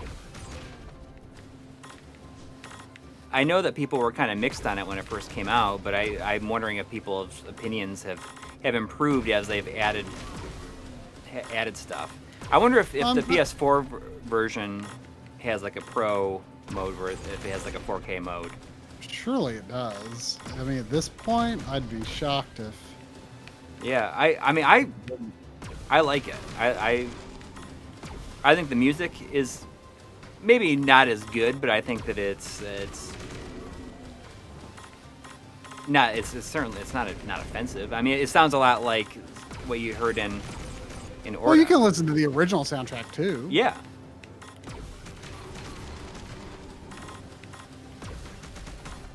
And I will buy the the physical PS4 version. Yeah, I'm very curious, like, you know, what they tweaked, you know, in terms of like, you know, is the shadow quality much higher? Because that looked really bad in this. You know, any higher quality textures, but you know, in general, I don't think it's like offensively bad looking. And I mean, I'm excited to see what they do with 2. When I had first seen trailers of this, I was not too excited about it. The colors didn't look right, but I think that in the scheme of like how the overall remake looks, I think it looks and feels totally fine. I see people talking about DLSS, and I feel like I knew what that was at some point, and like it's been coming up in Digital Foundry videos a lot lately, and I can't remember what that means. Yeah, I don't know. I like how it says pass the cheat code to enter. Pass it? Yeah. Like passing gas? Exactly like that. Yeah, just pass that. Just pass that cheat code. Oh, AI upscaling. Deep learning super. Oh, okay. Yeah. Huh.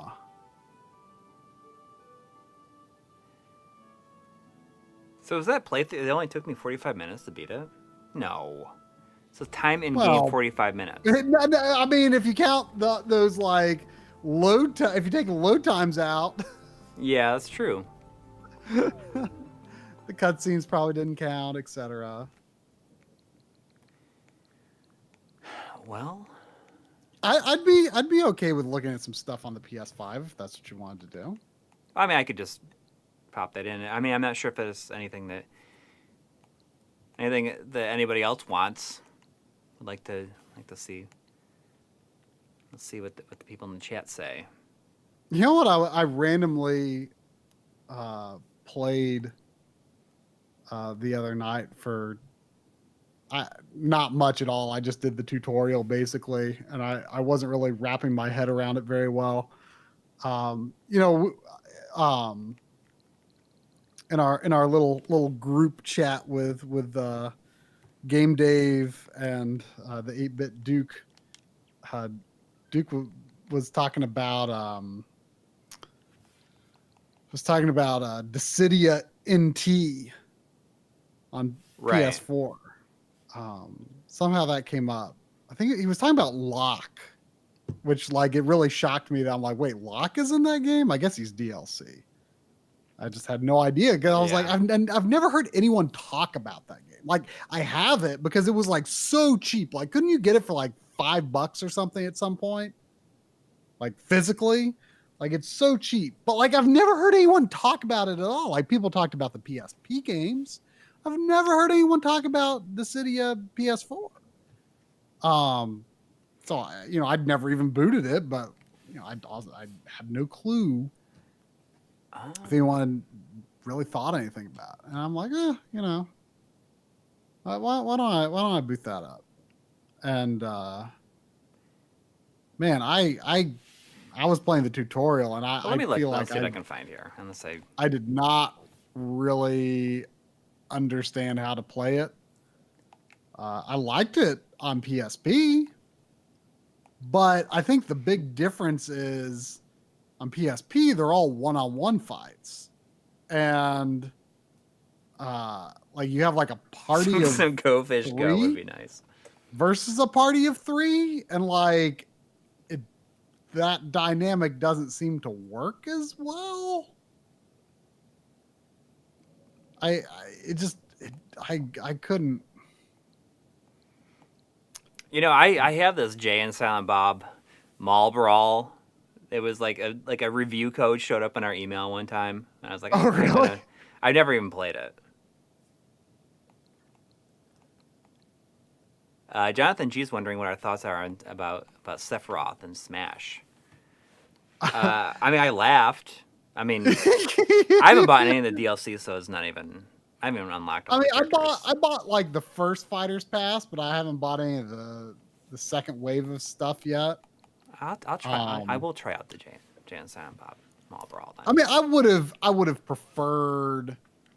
I would have preferred them to dig into like the Super. I think that's why Dissidia came up, because Duke was talking about Sephiroth, and I was like, oh, I wish they delved into the Super Nintendo era instead of giving us another. I mean, Final Fantasy VII. I mean, sure, technically you can play it on Nintendo console. You couldn't when they put Cloud into it, but it's like look at this CRT feels border. Oh yeah, look at that. That's not very accurate, but zoom, but I'll take it. They do have. Let's see. There's a soft filter and a soft CRT A and B. So let's start it with none. But yeah, I feel like I don't know, Terra or Kane or look at this opening. Butts. It's like Final Fantasy. Oh yeah. The quick stop was shedding its light silently. You've never seen any of Kevin Smith's movies. I've seen like clips on YouTube from time to time, I guess, but no, I've never watched any of these movies. Okay. Was that? Is that LaFours? Yep. I mean, I'm a big fan of the. Why does Y have to be jump? That's silly. That does sound silly. Yeah. Well, I guess that's punch and kick. I mean, are they going for like double dragon controls, but instead of having to hit both, you? Isn't that how double dragon works? You hit A and B to jump. Yeah. Yeah. But they're just like, oh, but now you can use Y. Let's turn up the music here.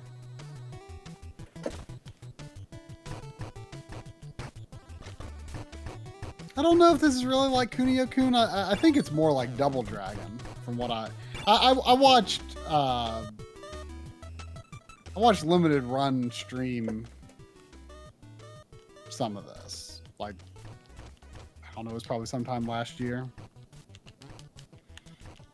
Oh, $5 from Zane's dad. Thank you. Saying, why did MLiG start an hour earlier if Corey just beats games in 45 minutes? Oh. Also, any thoughts on the Ghouls and Ghosts remake? Oh, yeah. Oh, yeah.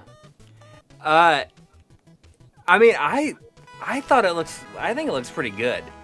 I know that you were like, oh, I don't really like that. But I like that it's like these. I was unsure.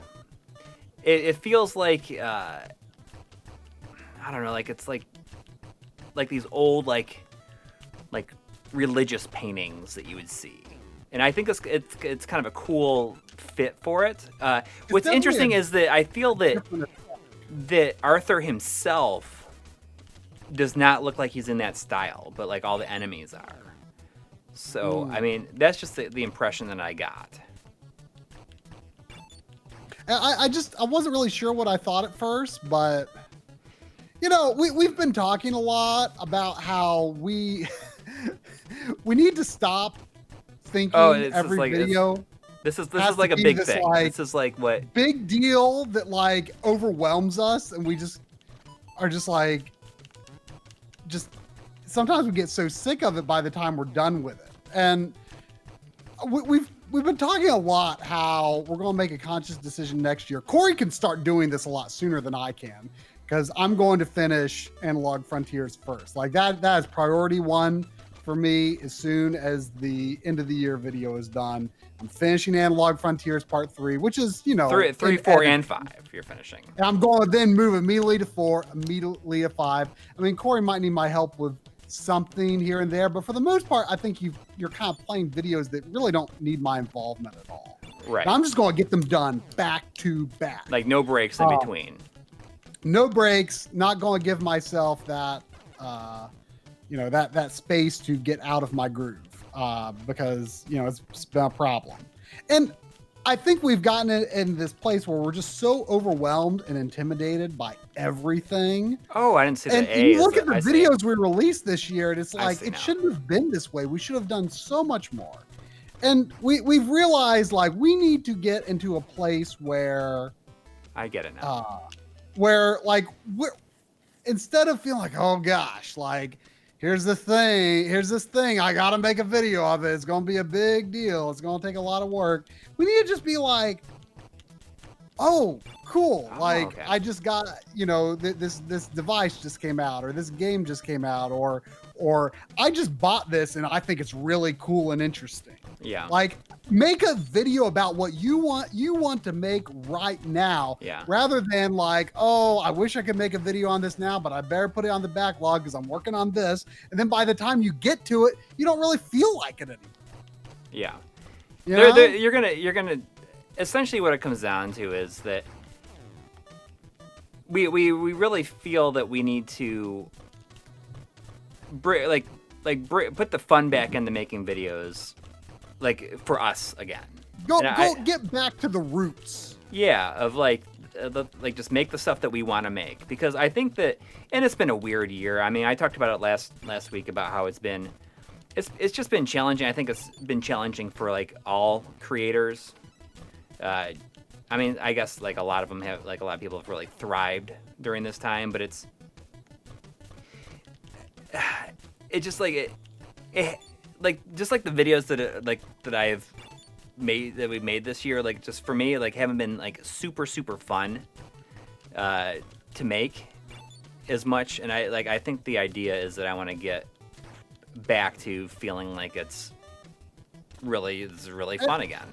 And a big part of it is that, Analog Frontiers, it's something I'm very, very proud of, but it's also been this like thing that I've just been like terrified of as well, because it just feels like so overwhelming.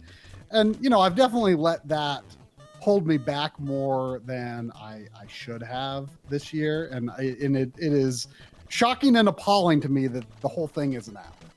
I can't believe that the whole thing is not done by December. Like I can't believe it. It's horrible. But I've got myself in kind of in the right mindset. I'm taking steps to ensure that it's done pretty quickly. I basically I want to have everything out by like some point in the spring. It'd be amazing if it could be like April or something. Like, that would be really nice. But I just think the idea is that we were talking about it yesterday, and I think the idea is that we need to get back. Like we specifically need to stop feeling like everything that we make needs to be a big deal. Yes. And like I was saying, like just the fact that we feel like that, like this makes me like feel like kind of an asshole. Like why do our video, why does everything have to be such a big deal? Like why is it so important? It's like, oh, like we're making a video, it's like it's a moment. Yeah, and so I think a lot of it is that I think It's that like- you're gonna like. There's Yeah. a lot of things that we've done that I think that like we should just like do videos like we're talking about like shorter videos here and there, like, and you know we might be doing something and it inspires like, oh, this is actually pretty cool. Like that very much happened with the sharp scale. Like sharp scale is like out of everything that I've done all year, like I feel that the sharp scale video is the only one that I'm like, I feel like really like was like a video that I really wanted to do at that time, where it's just like I saw that was released and I said this is really awesome and I just want to do a video on this because I want to do a video on it. Mm-hmm. And you know, that ended up being like a full video because I just thought it was really cool. Mm-hmm. So I just want to release more videos and stop feeling like everything has to like put like And you know like what? we're going through like like being run through the ringer every time that like after we finish like covering something we never want to use it again. Essentially. Well, and you know, you were also saying like point out that like some of the videos that have done the best recently, you know, the sharp scale that you got really into, you know, the various controller videos that you just wanted to do. Those are the videos that have done the best. Yeah. But you know, too often we're just like, oh, this is important. We need to do this. And it's just Yeah. like, you know. Well, yeah, I mean, that's exactly it. I see that show saying maybe pull back from review type things, stuff. And you know what? Like, that's exactly what we're going to be doing. It's like, we're only going to do things on something if we're like if it's like something we were like really excited about. Right. And two, like, you know, for things that don't, you know, deserve a full-fledged video, like, I don't know if, you know, some people thought it was maybe a mistake that we'd have a full-fledged video on the Evercade. You know, I don't know whether that is exactly right or not, but I mean, but it's a fair point. Like, you know, we need to reevaluate like what is deserving of that same time and effort, because I think one way to look at it is, am I going to get sick of this video or this subject by the time I finish making a full-fledged video? Yeah. If the answer is yes, maybe it should just be an ad-lib video. Right. And the thing is like, I think that you're going to see like something that I wanted to do early on and like more ad-lib videos where if people have seen like our like the video logs and stuff, like what if we just did something like that where we're talking about something, we don't really have like a big script, and we did like give our impressions on something and we just kind of talk like about definitely it. like step it up from what we would do for those video logs, Right. But sort of a more polished version of that, sure, you know, stuff like that, you might see that more often. But of course, again, never, you know, to do away with scripted content, because when it is a subject you really want to do, you know, then it's like, oh, you know, I do want to, you know, do a properly scripted video for this. But I mean, the reason I brought this up is, you know, people were talking about the ghouls and ghosts, and I was like, you know, that is, you know, we've gotten review codes from Capcom before. Maybe we could get a review code for that. Like, that is a video that I know you would have a lot of fun making, because you are very passionate about the original, you know, Dai Makimura or whatever it's called, you know. Or no, not really or yeah, it is, that is the original, right? Yeah. The one that's on Genesis, or is that the second one? I get them so confused. Well, the second one is Ghouls and Ghosts, is- Ghosts and Goblins. Yeah, Ghosts and Goblins is the first one. Then there's Ultimate Ghosts and Goblins, or Super Ghouls and Ghosts and Ultimate Ghosts and Goblins. I regularly say the wrong combination of ghosts, goblins, and ghouls. Like, I have a hard time with it. I like those games, I just have a hard time with it.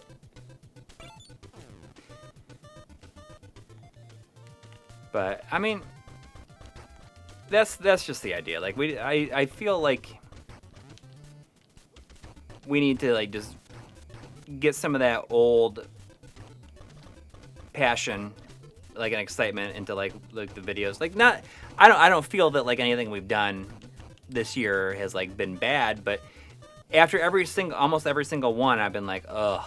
Like, oh, it's like oh, you gotta take a big break because you're just worn down. And it used to never feel like that. Like I just think that like it's because I haven't done as much stuff that I'm excited about, and a lot of that is because I think that like we had agreed to do certain things that right. It makes it seem like, oh, we can't do the things we want to do because we've we've accepted a review unit of this, and that. Yeah. And we need to get back more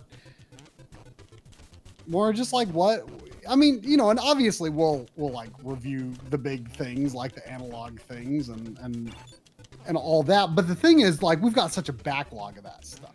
Yeah. Or we have had. But I mean, the thing I've been saying recently is I look at the games within games, the save file preservation, and the useful ROM hack videos.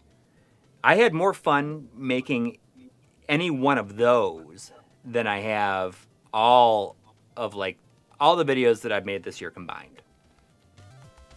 And I think that's, I mean... And that's what I mean when I say, you know, we're talking about getting back to the roots, you know? Yeah. You know, that sense and, you know, like, included in there is RGB 200 episodes that we've, like...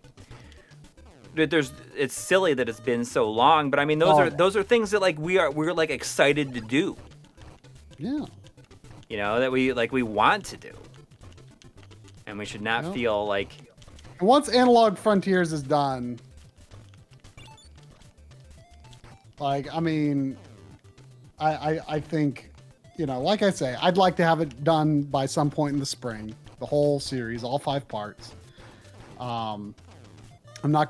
I personally am not going to edit anything, you know, after, you know, we're kind of both editing on the Noir video, and we're both editing on the end of the year video. And after that, I'm not editing anything but Analog Frontiers.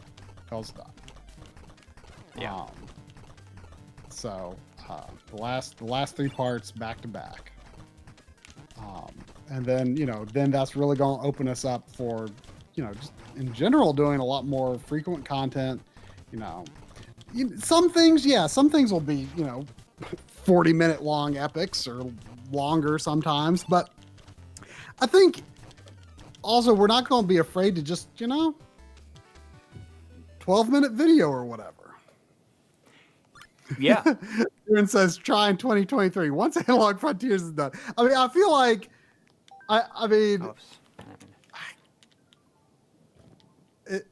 it's true. It's true. I'm so sick of saying it. Believe me, it's been a discussion. There's been discussions. I am so sick of it. I am so sick of it. And it is so daunting. It's paralyzing. Absolutely paralyzing. You know, and I think that like you're very much the person that, like, if something feels overwhelming, it's not like you like chip away at it or it just like moves slower. It's just like you tend to like not do anything at all, and then the problem just compounds itself. And then I get more and more overwhelmed, and I mean, it's very. I mean, I do chip away at it, but you know, sometimes like all the stars and moons have to align for me. I'm gonna find something to play here. I guess I will do the Spider-Man for a little bit. You know, and that's what happened with Analog Frontiers Part 2. Was like it was going so slow, and then all of a sudden, like one day, like my mind just like flipped into gear, and like the rest of it was boom, done in no time. Frontier needs to be turned into Suburbia. Analog Suburbia. I see you. Come on over.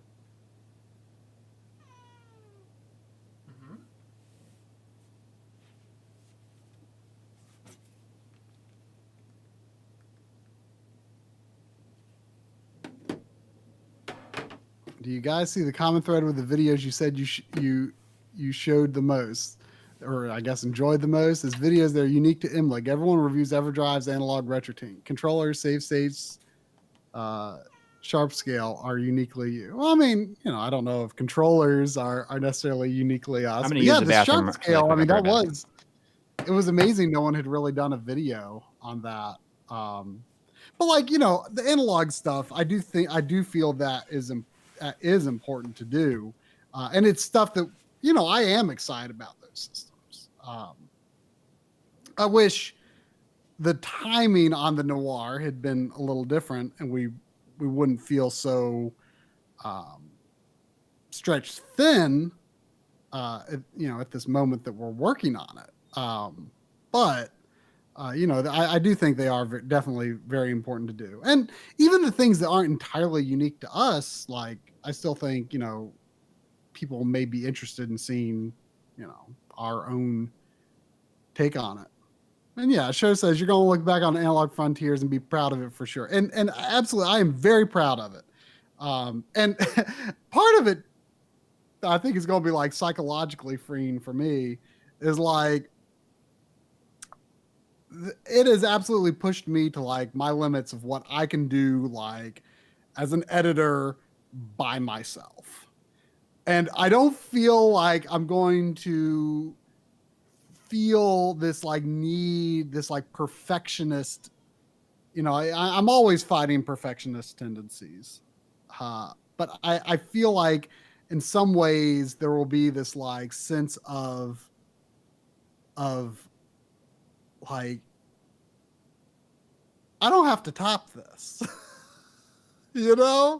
Like, I'm not saying, have low standards or anything, but like, I feel like there will be this sense of relief of like, you know what? Like, you don't have to do something crazier than that ever again. Like, if you just do things normally, like it will still be high quality. Just do things your own way, but don't overthink every little detail. I mean, that's what I do when I get into these projects that I'm feeling, like, just has to be the best of the best. I want it to be the best thing it possibly can be, but never feel like I have to do anything quite like that again. I mean, we'll definitely do documentaries and stuff in the future, but it's never going to be of that scale. Never going to do a multi-parter. Never going to do a multi-parter, without like, if someday, we actually had like enough money to, have a team, okay, maybe we could do something ambitious like that again. But it's, for the level of bandwidth we have is just two people, and realistically, Corey is, mostly handling other content while I'm focused on Analog Frontiers, so that's the way it's kind of divided up. I mean, it's so it mostly falls on me, and it's so much for one person. It's so much. Very, very proud of it, but trying to make it, the best thing it can be. But it's, I'm looking forward to it being done, and then kind of like relaxing. It's just like, the idea of starting a project that could be done in 2 weeks or less sounds like heaven. Like that, and that's something that, I've always been bad at. And I need to understand that more and put that knowledge to practice more. I've always been bad at the longer something is a problem, the longer some project or other problem, maybe problem's not the word, but I'll use the term problem, longer a problem is hanging over my head, the more embarrassed I become about like, oh my gosh, it's taking this long. And then the more embarrassed I become, and like, I almost don't even want to confront it. It's just like, oh, like Oh, and then and then the problem compounds and compounds and compounds and compounds. So I need to focus on things that can be done, that can be finished, a project that can be conceived, written, shot, edited, released in a short span of time, not something that is like a multi-year project. I need to focus on things that I can get done in a short span of time, because that's just how I work. I work better that way. When something comes and goes, these long-term projects become, you almost just become used to its presence. All right, let me see if I can get sound here. Let's see if okay, so I got to figure out how to get audio, game audio. So, were you able to transfer your save file from the PS4 game? Yeah, they came out with a patch that works with that. So this is like your finished game. Yeah. Did you beat Miles Morales yet? I did, yeah.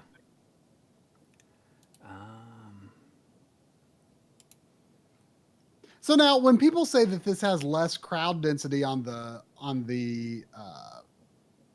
60 FPS ray trace mode, like, how does the crowd density compare to PS4 though? I wonder. But I mean, that's the thing with these open world games, is like the crowd is in a lot of ways kind of meaningless, Right. Let me know how the game audio sounds. If it's Jimmy Hoffa says, well, if you ever want to do a fun and relatively easy put together Goemon video with me, try. I'm ready. I mean, I think of it. From time to time. And maybe next year. Next year could be it. Jimmy, I can't remember if I mentioned it when you were around at any point, but I started trying to learn some kanji and vocab this year. It's been pretty fun, but I suspect I'm a long ways off from really gleaning much from a game, aside from just like basic, a simple word here or there that might make it easier. Like, I was playing Dragon Quest X earlier this year, and it's helped, like, east, west,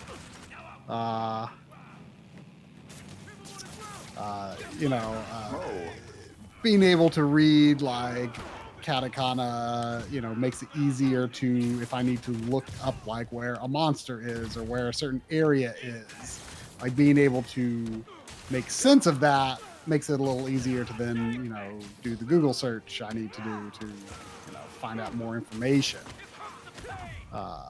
So, but I think I'm a pretty long way from like parsing sentences or anything. So I don't know if how soon I would feel ready to play through like the PlayStation Goemon games or anything like that. Although like the side-scrolling ones should be, I'm sure, not a big problem to play through. But I would like to do that Goemon video.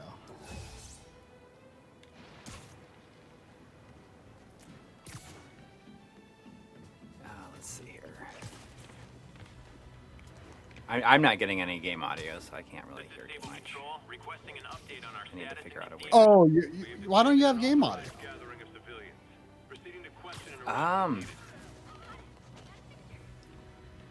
Is it going over the stream? Yeah, I mean it is, but I mean I need to work out a different way to.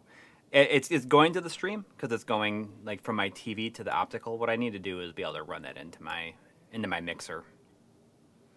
Why is it not coming out of your speakers? It is, but I have my headphones on.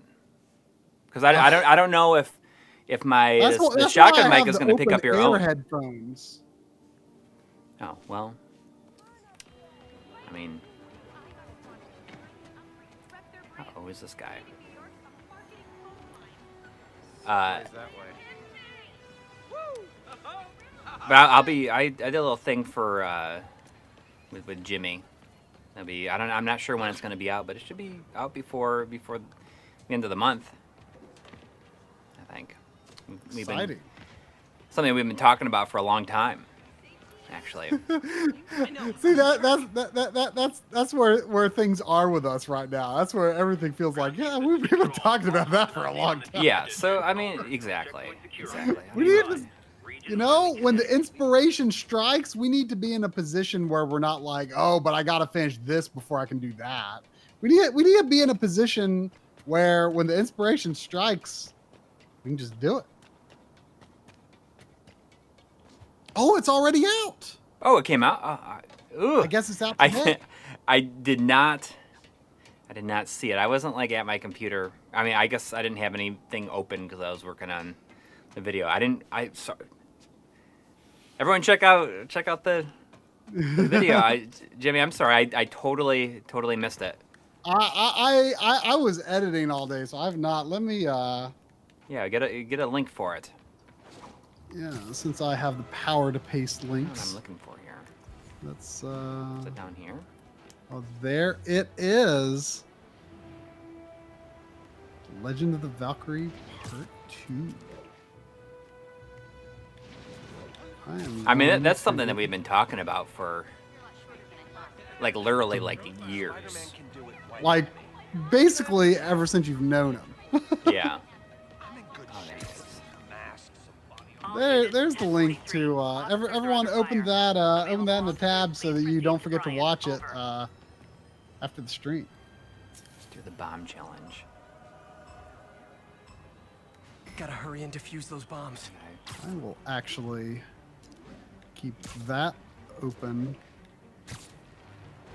for myself. Maybe I too can watch it after the stream. That's the first video you can kind of see what my new on-camera segments are going to look like. Come on. Or at least some of them. Yeah. What's going on here? I need to give this game another try. Like I don't know what it was. I just couldn't. It looked kind of fun. I don't know. I No. just wasn't feeling it for some reason. Like I played several hours and like I just didn't do much. like for the ya. desire like. Well, I had a man, similar like, situation. I want to play this tonight. Like just wasn't there, you know. But I mean maybe I was just not in the right mood for it. Right. That's how I'm gonna make this.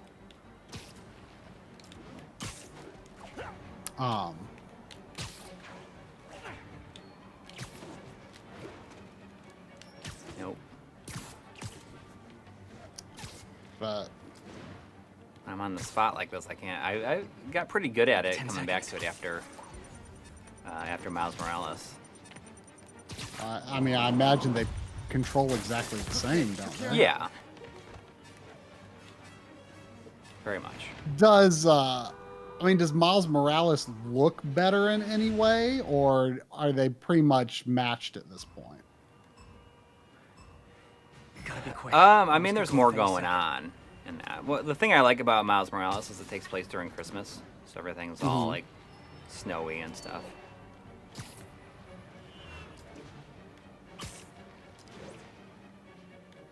I mean, it'll be interesting to see what they do with the next one, because I mean, they're gonna have to add like at least another borough in the next game, or else it's just gonna. What I mean is this only Manhattan? Yeah. So I mean, they're gonna have to add like probably. Hopefully, they add Brooklyn. That's probably why the second the second Spider-Man in the MCU like went away from New York because it's like, well, you can only do so much in New York. Yeah. Although I guess Spider-Man usually is in New York, so now, I guess when it's not a video game, Right. you know, you're not as limited maybe because it's like when it's a video game, it's like, oh, okay, well, I've already done this. I've already been here. Yeah. Exactly. And I mean, how much better are they going to be able to make the city look? Yeah. And, yeah. I mean, I've always been much more into, you know,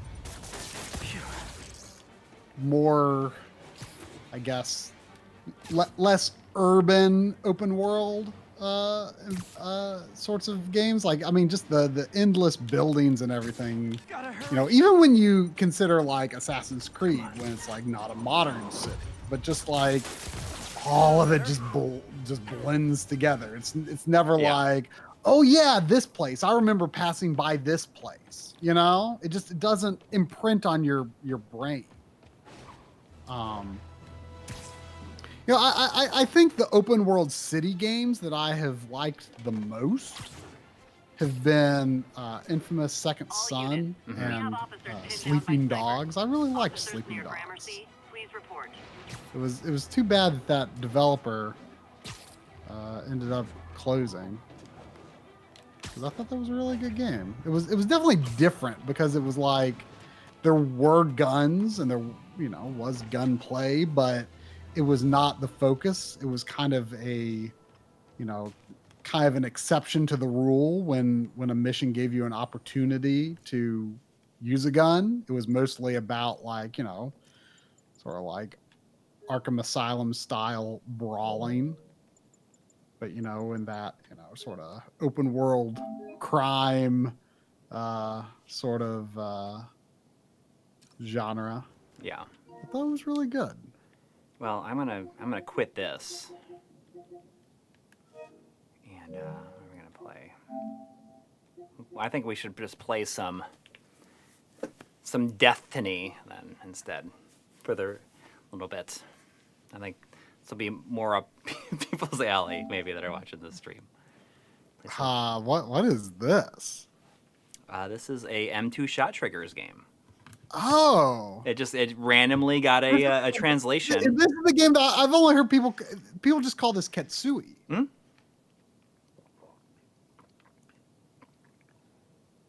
So it's Deathtiny, not Deathtiny. No, it's Deathtiny, like Destiny, yeah. Huh.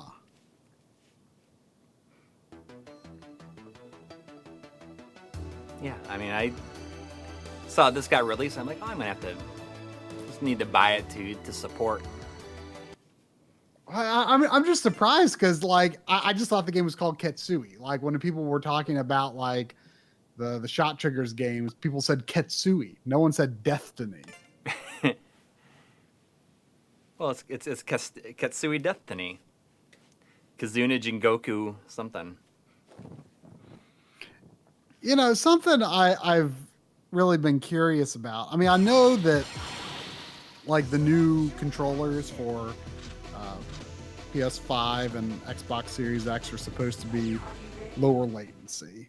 But something I've really wondered, and I you know, I don't know if anyone has really looked into this, but like, you know, these emulated games, you know, that came out for PS4 and Xbox One. You know, the CPUs on these new consoles are so much better. Yeah. And emulation, as far as I understand, is primarily a CPU task. And so does the fact that the CPUs are faster, can that reduce input lag and or audio lag? Yeah. Oh yeah, I wonder. Collections that were released for those systems. Well, I mean, maybe. That's something I've been really curious about, but I don't, you know, I feel like there are people that are better suited to verifying that than me. You know, people who, you know, have a much better means of getting input latency down to a more precise millisecond. I wonder.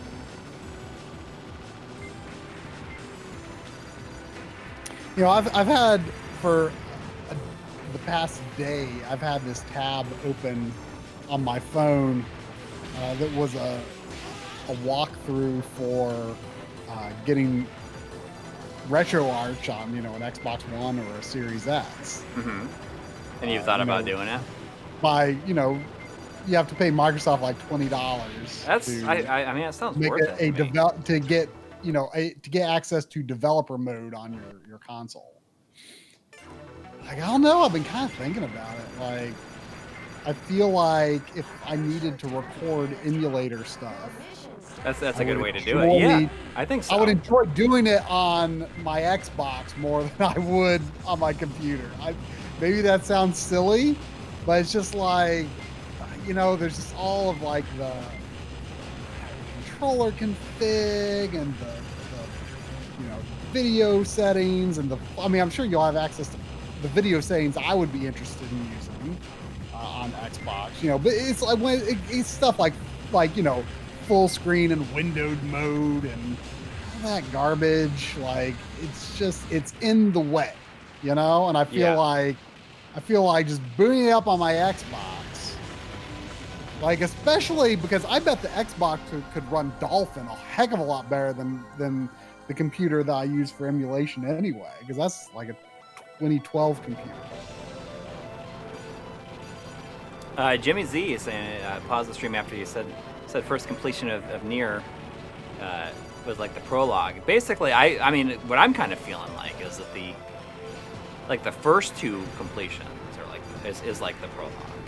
But I mean, I don't know how long this next part is going to be. Oh, you can't run retail games once you enable dev mode. But can you just like turn it on and off? I mean, I would consider doing it on my Xbox One X thing. Although I wonder, you know, to what extent. I wonder to what extent Dolphin or any of those more high-end emulators might be hampered by the slower CPU. Right. Oh, you can switch back and forth. Whoa. This requires a restart to move between modes. That's fine. I mean, as long as Microsoft, like, you know, as long as nothing you do in that mode like puts you at risk of having like your account like taken away. You know? Yeah. Like, it's pretty tempting. Yeah, it's cool that that's an option.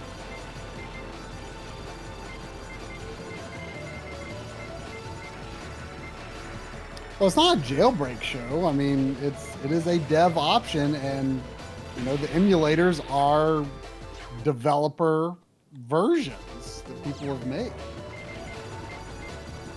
Yeah.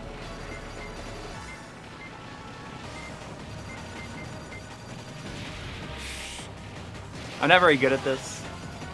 I did read in the guide though that they couldn't get games to load unless they were on the internal drive, which would definitely.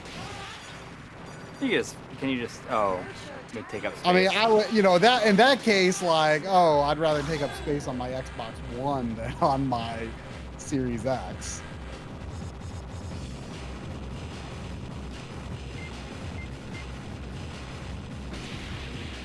Oh, did they? Well, you can get without dev mode. Devs can whitelist your console so you can get from the store right from your Xbox. Really? Really? Wait, what? BT is saying you can also get it run without dev mode. The devs can whitelist your console so you can get it from the store right from your Xbox. That sounds amazing. Wait, can get what? If the devs can whitelist your console, apparently you can just download it. from the Xbox. Oh, cool. So like if they release something that they want somebody to be able to play.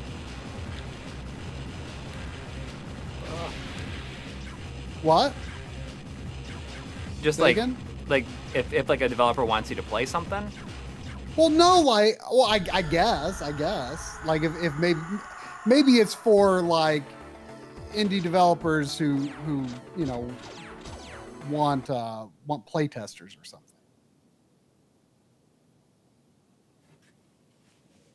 Oh, Eric18 says I'm in the Discord. They just ended whitelisting. Yeah. Well, Gaming Blows just ordered some underwear from Uniqlo's website. Oh, okay. Well, it doesn't sound as cool as being able to put RetroArch on your Xbox. Should I try? What mode should I try? I did not buy the DLC. So there's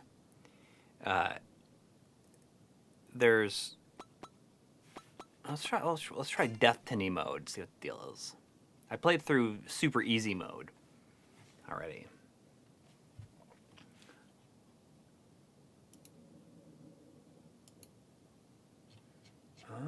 Yeah, that Pocky and Rocky is supposedly being done by the same people who did Wild Guns and Ninja Saviors remasters, which I mean makes sense. They are Natsume, all Natsume games.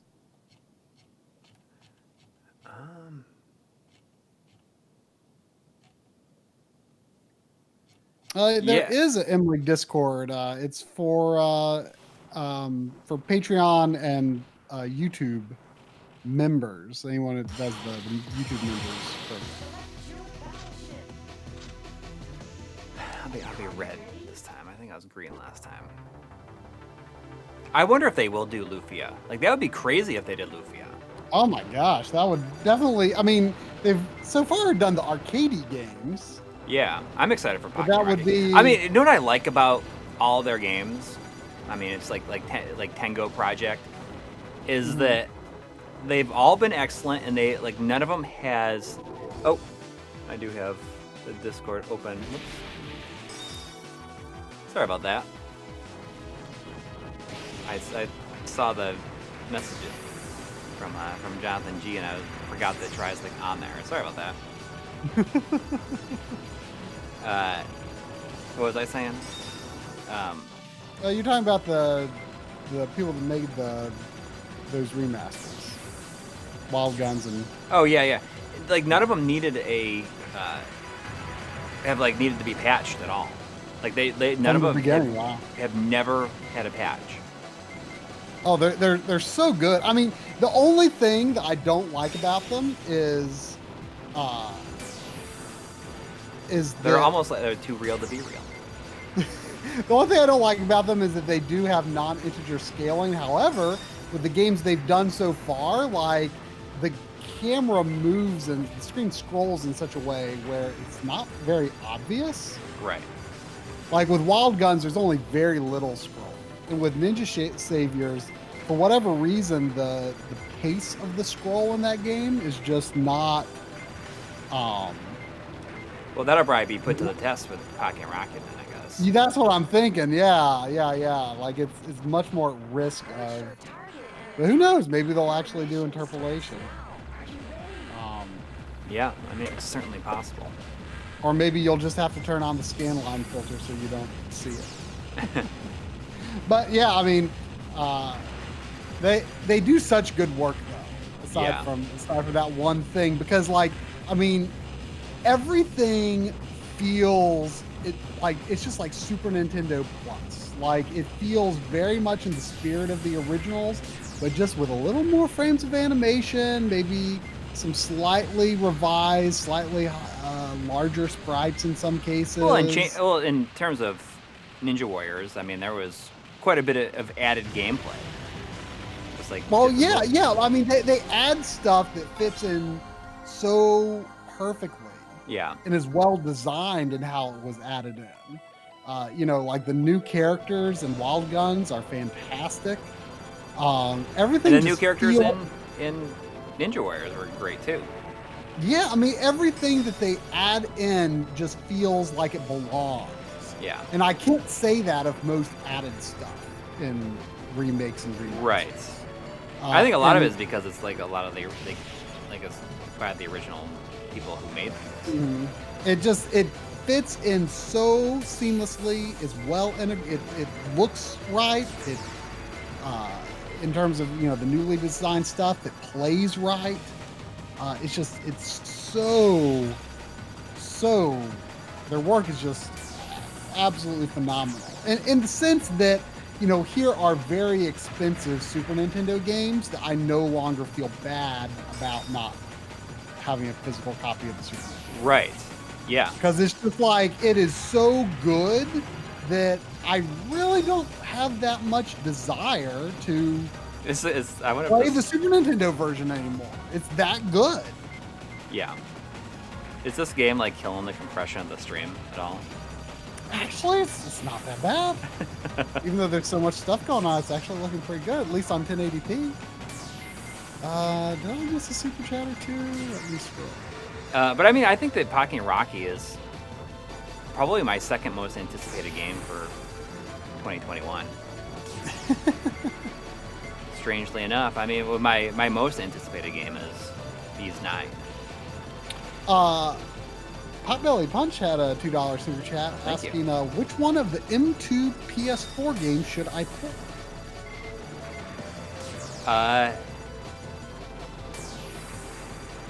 Well, I mean, you talk about the Shot Triggers games.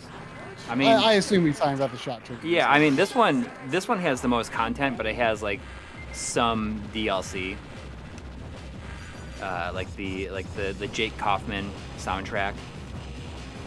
What's the disco? Isn't there like one of them's like a Yeah, disco that's style Dangun thing? Feveron, which is also very good. You have that? Hmm? You should try it. Yeah, I gotta Well, install I mean, it. you probably try it, but you should try it on stream. Yeah, I mean, I can.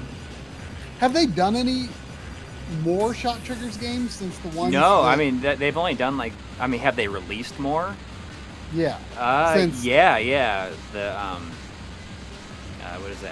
SCART? It's the one that like came out most recently. Okay. And I'm hoping that because this one got translated, like hopefully this gets a physical release. But Dangun Feveron hasn't gotten a physical release yet, which is Oh, so you had to download that from the Japanese store? no, it's an English version now. It just hasn't gotten a physical release.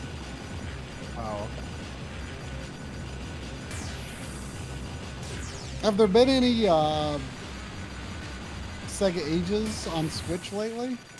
The last one that came out was Herzog's Y, which is the last one. So that's done. like It's done. That series is done. Yes. Well, keep me informed if you ever hear of a Oh, physical copy. I mean, it would be silly not to release like a compilation. Especially after the 3DS one. I mean, Yeah.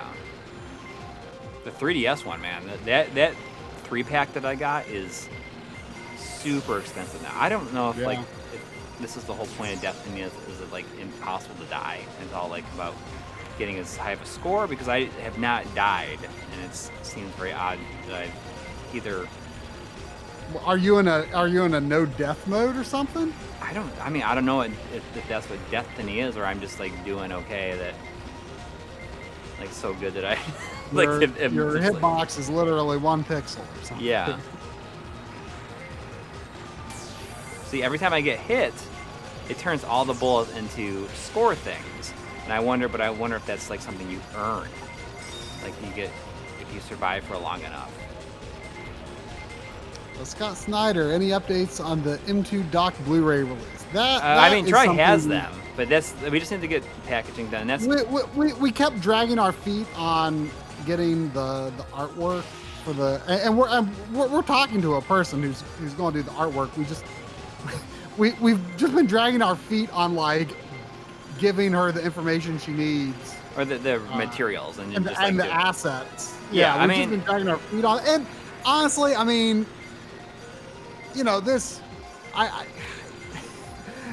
mean, I guess not exactly something I would have loved dealing with in 2020 anyway.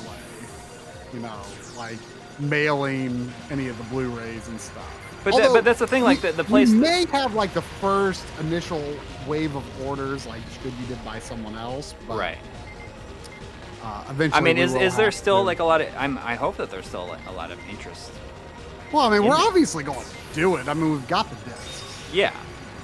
There's definitely interest. It's just we've been dragging our feet. Like we have on everything this year, unfortunately. And we're feeling inspired to Get our shit together. get back to the basics, get our groove back next year. 'Cause And that's stop feeling like 2020 could have been a year to thrive for us. I definitely thought it was going to be, and then like it just kind of ruined our groove. We figured it out. We figured out what we need to do. Gaming Blows. There should be information out there. I mean, this got a physical release in Japan. This did? Yeah. Like straight out of the gate. Did you get it? I thought about it. I've had it in my cart multiple times at Play Asia. There was a $5 super chat from EV Chill 2 again. Thank you. Thank you. Saying any PSN games for the PS3 or Vita should be picked up before the store goes bye-bye. The 2-day Vita died shutdown for the first time. Our reminder of time running out. Now, my understanding with that is, I mean, you can still, you can still get games onto the Vita.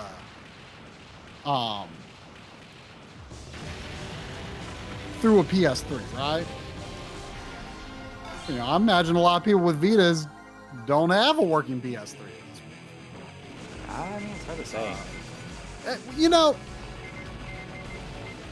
Sony screwed up so much stuff with the Vita and the PS TV that, you know, even though I'm still dragging my feet on getting, custom firmware on my Vita and PS TV, I did like right out immediately after your episode. I bought micro SD card for the Vita and a USB stick for the PS TV, and I still haven't gotten around to actually doing the deed. But you know, Sony, I think, has lost the right for me to play by the rules on Well, yeah, Because- exactly. Especially since we both of us have had 64 gig memory cards that just like stopped working. yeah, Right. and same with the 32 of mine. And I'm a little skeptical of my 16 gig one. Their memory, their custom memory is not reliable. Yeah. I I mean, my 64 gig just like randomly stopped working, and it's like, and not only that, but you can't bring it back. I tried to like format it and see if I could bring it back that way, and it's like it just doesn't say it's installed. Yeah, I mean, I like downloading my real things that I really own, but I prefer to do things that way. But they just blew it in so many ways with the Vita, to the point, like, I mean, I feel like one of the last straws for me was when a couple years ago, I played through Severed on the Vita, which I really, really loved. And then I went to shoot footage of it for our end of the year video in 2018 or whenever it was, probably 2018. And I have the physical copy of that. And because of some memory card issue, it would not let me boot my physical copy of the game. And I was just like, screw you, Sony. Yeah. Like, come on. Like, I have lost interest in putting any more time into Vita games. on official firm. Yeah. Like I've never felt that way about any other platform, but they blew it.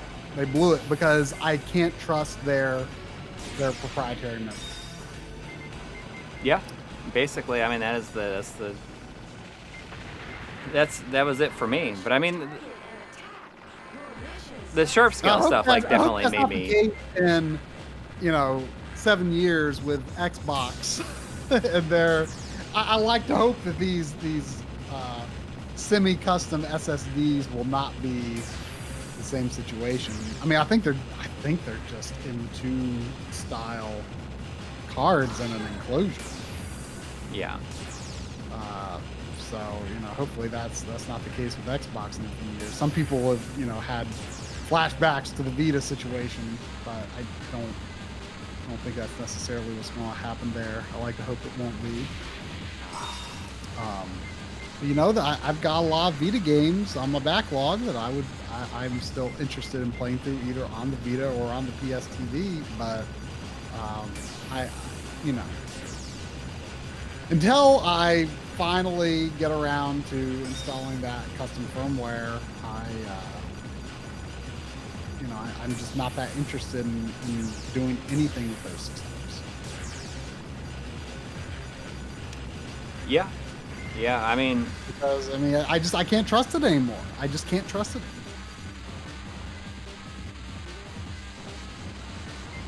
Pretty much. I don't know if I'm doing this right. I don't really know what the benefit of the Deathtiny mode is. Does PS5 support Vita Remote Play? I'm not sure. I feel like I've heard that it does. I heard something about Remote Play, but I don't know if that's necessarily through the Vita.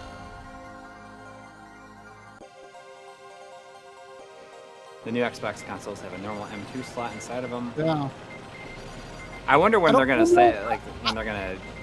I watched Modern Vintage Gamers Xbox One or Xbox Series S teardown. Mm-hmm. I've not seen a Series X teardown. So I don't know if it's like the one in the Series S was a half length form factor that I've not seen before. I mean, I've only seen the ones that I put into my own computers. So I don't know if the one in the Series X is physically full size or if it's still that half size one. But yeah, as long as someone in the future creates a tool for installing either the official Microsoft firmware or custom firmware onto an M2 card, Mm-hmm. it should be not that big of a deal to keep a Xbox Series X or S going in the future. Yeah, pretty far. Yeah, I mean, in theory, I assume it's probably possible to desolder those SSD modules from the PS5 and solder in new ones, in theory, but I'm sure it will be difficult.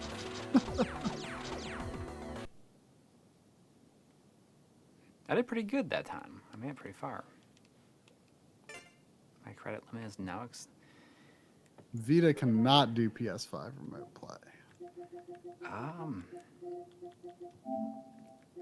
Let me see if I can download the Feveron. Yeah, that's a good suggestion, JDC. The PS1 games that are they're normally expensive are good to get on the PS3 store. So Castlevania Chronicles, Tron Bonne. I should get Castlevania Chronicles on there. I've got Tron Bonne. So I have this Godzilla game. Have I talked to you about this Godzilla game on the PS4? Oh, it's expensive. It's really expensive because there's no digital version of it. That's why. They took. Oh, they never released it on the store. I don't think that it has a digital version. Period. That's so weird. Yeah. You ever see this though? Are you able to see? Where is it? I just went past it. There it is. I like that. Like PT is like on here. It's like taunts you Oh, though. really? Yeah. That's funny. It's got a little no symbol on it. Yeah.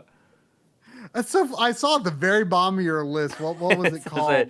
Eric 18 said, "I see you with that Oni Chambara." And also, like recently, I don't know if you can see it on here. I was at the thrift shop and they had like one of those Senran Kagura games. Oh, It's like the PS4 remake of the first one. And like I hadn't really played one and I like booted up. I'm like, oh god, like I can't. Like if like my wife walked in right now, I'd be like, it's like it's so stupid. It is just like it's so stupid. is your PS5 in HDR right now? Yeah. Okay, so I mean, it looks pretty good. We earlier this week, or I don't know, was it last week? Time has no meaning anymore. We Time has no meaning. Moss is we a VR game. I'm not gonna put on my VR headset. we discovered that our Live Gamer 4K capture cards. I don't know if this is a feature that has come more recently or not, but like I had no idea you actually have like controls over how the HDR tone mapping works. And I had not been happy with the default settings for a while, but I didn't know that you could change it. And I don't know if I got it perfect exactly. I don't think it could be perfect, but you know, I made some settings that I was a lot happier with. Mm-hmm. Is that what you're using now? The settings I made? Yeah. Hang on, I'm looking for a dang on Feveron, but I'm not seeing. I'd have to install it. Not that it matters. Probably take me less time to just shut this down and boot up the PS4 than it would to do that. Well, I saw at the very bottom of your list there was I can't even remember what it's called, but it's like there's like a game with the icon that's like it's a woman holding like a light of some kind.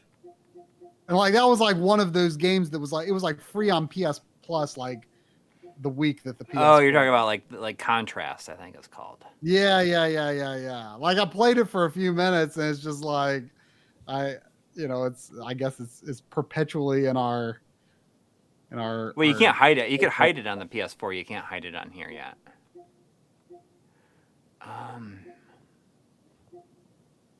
Well, I never look at like, or very rarely look at like the overall library view on PS4, just because I have everything installed on my PS4. Even going forward, even if it's, you know, for now at least, even if it's a game that I expect I'm going to play on PS5 instead, like I still want it installed on my PS4. I gotta think about it. I just like I want everything installed and everything patched on my PS4. But PS5, you know, considering how much of a premium cost is associated with you know, native PS5 games, especially. Oh yeah, I mean it's not gonna. I'm gonna have to back off on that idea for now. I mean, but I've only unless got they make one something where you can back stuff up to, like an external hard drive and like.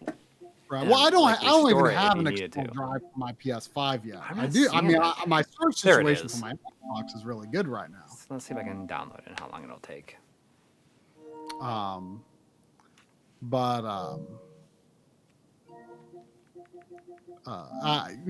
finally got Demon It's gonna Souls take less than a PS5. minute to download. Look how fast it's going. When I download on the PS5, it murders my stream quality. Like, because I did it. I downloaded some Jackbox games to my PS5 on the Backloggery stream a week or two ago, and same thing happened when I was like installing stuff on our launch day stream. And I think part of it is because I was talking to Henry Clark about it. He said that I was saying, maybe I'm crazy, but it just seems like the PS5 and the Xbox Series X are able to eke out so much more bandwidth than the PS4 could. And he said, yeah, it's because the PS4 and Xbox One download speeds are actually like hampered by how bad the CPUs in those systems are. Really? Yeah, like it just so the faster CPUs actually like because I'm still wireless on Series X and PS5, and they're getting like crazy download speeds, like much better than I'd ever seen on a console before. Why can't I do anything? Oh. Wow, Blade Boiler says my SSD storage on my PS5 is full, and it's only PS5 games. If I had that many PS5 games, I mean, I've installed maybe a small handful of disc games for PS4 on my PS5.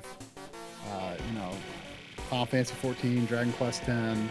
And I've installed a number of PlayStation Plus games. But I'll come up with a solution eventually. But I definitely can't afford to buy any good or worthwhile expanded storage for my PS5 at the moment. And for the internal expansion, I don't even think that there's anything available right now anyway. I'd rather wait for the price to go down on larger drives before I spring for an internal expansion. And I'd like to have more games for the system to make it worthwhile.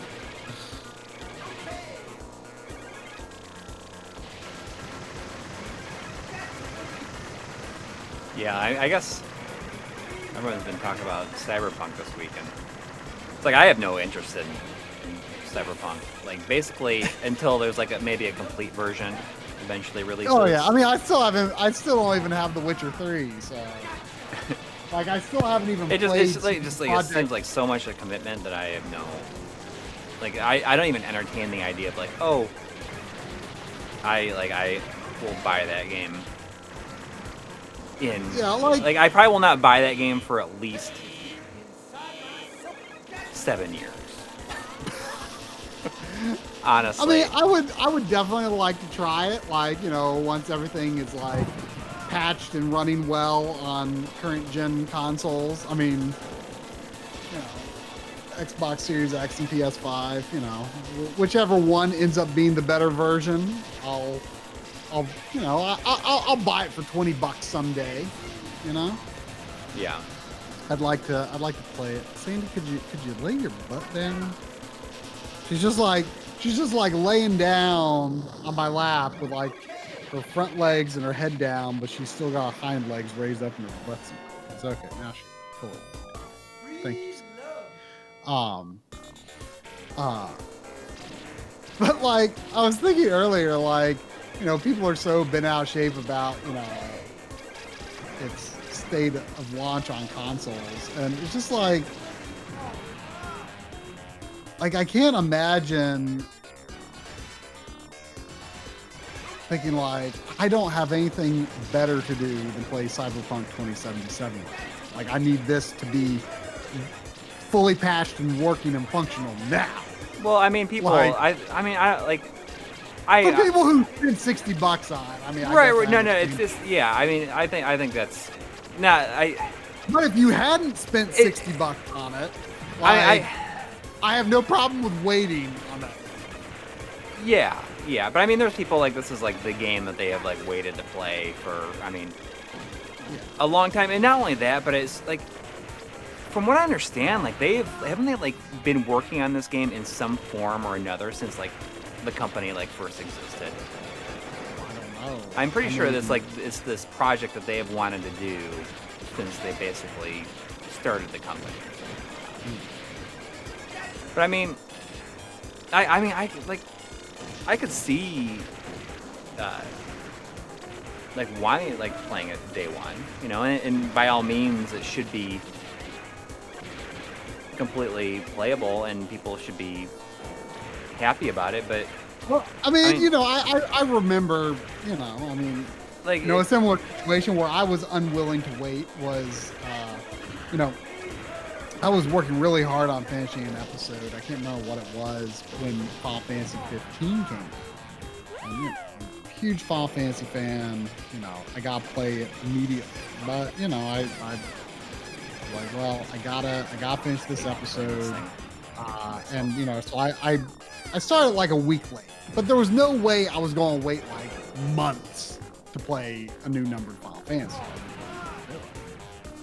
But, you know, some people were saying like, oh, like, you know, it has kind of a lot of issues and they're, you know, they're kind of promising some post-game content later, or they're going to add in extra content later that like expands on a few sections that are kind of, you know, not very fleshed out right now. Maybe you should wait. And it's like, no.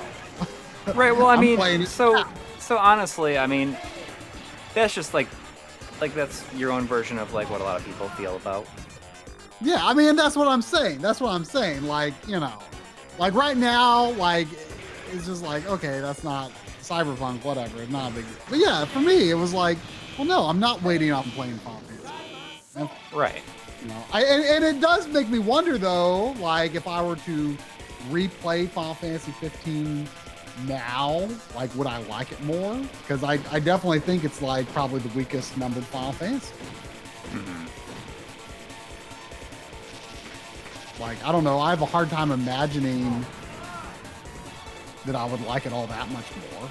Well, if there's anything that I've learned this year, I guess, in a year that I played more longer games than I have in a very long time, that if I'm going to play something, I'm going to devote it some time and do it. I'm not going to be like constantly just trying to get to the next part. Like, I think one of the things that has changed, like, has been such a turnaround for me on Nier Automata is, like, I just said, okay, I'm gonna like just take my time, do side quests and stuff, and get like immersed in the world. And there's been times where it's like, oh, you know, like, you know, I think I do that, but I mean, there's definitely a point where it's like, because if you don't do that, I think it's a sign you're not really into the game. Right, and that's why it should be like, okay, so I'm like, if you don't want to do that, it's like, then you shouldn't play that game right now. Right, you should wait until you're like feeling that. Yeah. But there's also a point to where, like, you know, I replayed Xenoblade. I played on the Switch this year. I really enjoyed playing through it, and you know, I did the side stuff I wanted to, but like, there's so much in it that I don't. There's so much I just don't care about. Really need, you know. So, you know, do what you care about, but you know, yeah, like, I wasn't moving to the next plot point all the time. That's what I was doing the first time I played through the game. Right. And it kind of bit me in the butt. You know, I was way under leveled at points.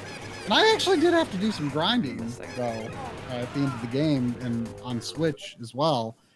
But, you know, I this time I did take much more of an approach of, you know, like, oh, like what's over there, or, oh, I didn't do this in this area. Like, I kind of want to go and take a look now and see if there's anything worth doing there now. You know, definitely be open to, you know, immersing yourself in the world. There was a $2 super chat from old Blabler. Thank you. Saying it's been a while. What videos are you working on? Oh boy. We're working on Mini Noir, which I think there's zero doubt that it's going to come out this week. Yeah. We're on Mini Noir, and then we're also working on our, you know, annual the games we played in 2020 video, which for my part is mostly written and mostly captured. I just need to make a few finishing touches to the VO and record it and start editing it.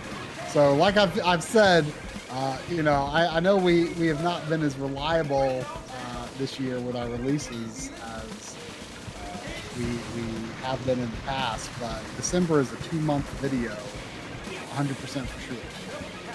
A 2-video month. What did I say? You said a 2-month video. 2 months. I can't talk. What are words? That's how frazzled I am by this point. Yeah, but I mean, we also riffed working on it for a Analog while Frontiers Part earlier on. 3, but that's had to take a backseat to these. But the next, like, in the new year, we're taking things back to basics. yeah, Things that, which is going to lead to more frequent videos. yes.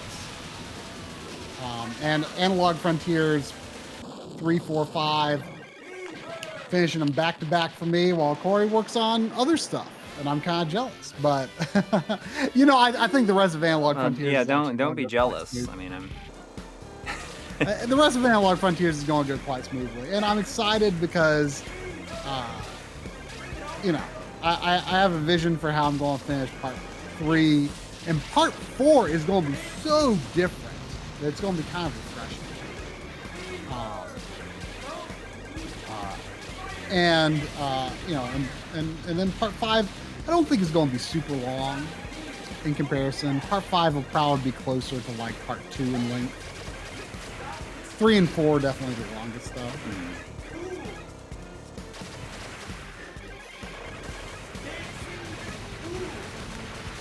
So, I mean, I see the tech assistant is saying, like, why should I buy analog product when I can use open source software on the Mister? And that is, like, that's talked about quite a bit in this. Yeah, I mean that's something. It's a different video because nobody can buy this thing anyways, so it's not like. Yeah. So, but I mean, that's something I really want to address in the script. Not so much about the noir itself, because I mean, it is kind of a weird thing to review because of the fact. Well, for NES in particular, like there's some interesting stuff that that we didn't know about, in the fact that like the NT Mini supports a number of mappers that nothing else does.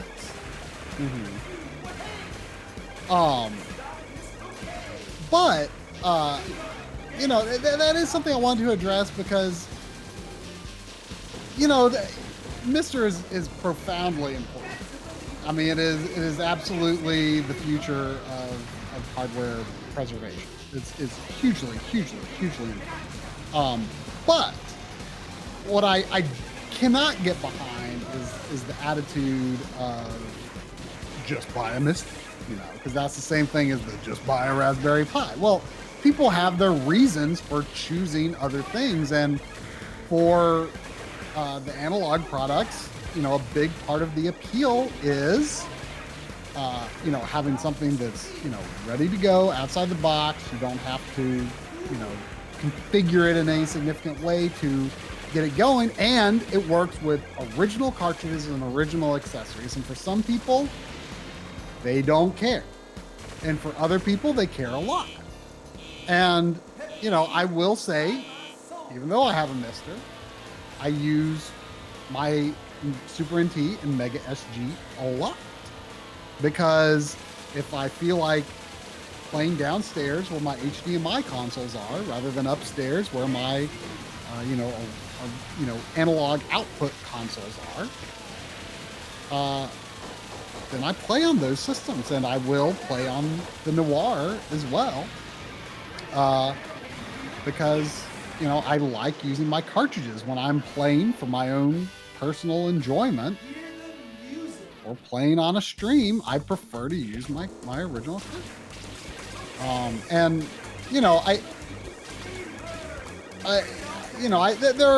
there's a few segments in the video, in the Noir video, where, I kind of try to address that, where, it's saying that both of these things have their place, and that is not necessarily meant to be a defense of analog as much as it is a defense of the people who choose to play on analog devices, because it really annoys me when people act like people shouldn't be buying because you could just buy a Mister. People have their reasons, and that is legitimate and okay. And I personally use them a lot because I like using my cartridge. And I'm the other way around. Like I use my Mister because it's very convenient. And for me, like a lot of times it's like if I want to like sit down and like actually play through something, I will a lot of times use my cartridge because I prefer to, like especially if it's a longer game, I will prefer to have like my save file like on the cartridge. And I will like dump it, or I mean I could always like write it back to the cartridge using my Retrode if I wanted to, which is something that I've thought about as well. But I mean, the Mister for me is just like if you want to like play a bunch of stuff and like test out a bunch of different stuff, there's like no better way to do it because you can play so many platforms. And you know, like when PS1 is eventually added, then like that's going to be like a really interesting situation too, because I'm not the same way with CD games. I'm totally fine with using ODs. Yeah, I feel like X-Station is going to be the first ODE that I use heavily for my personal enjoyment because it is in my HDMI modded system. But the thing with you too is like your setup is all consolidated. So if you're going to use your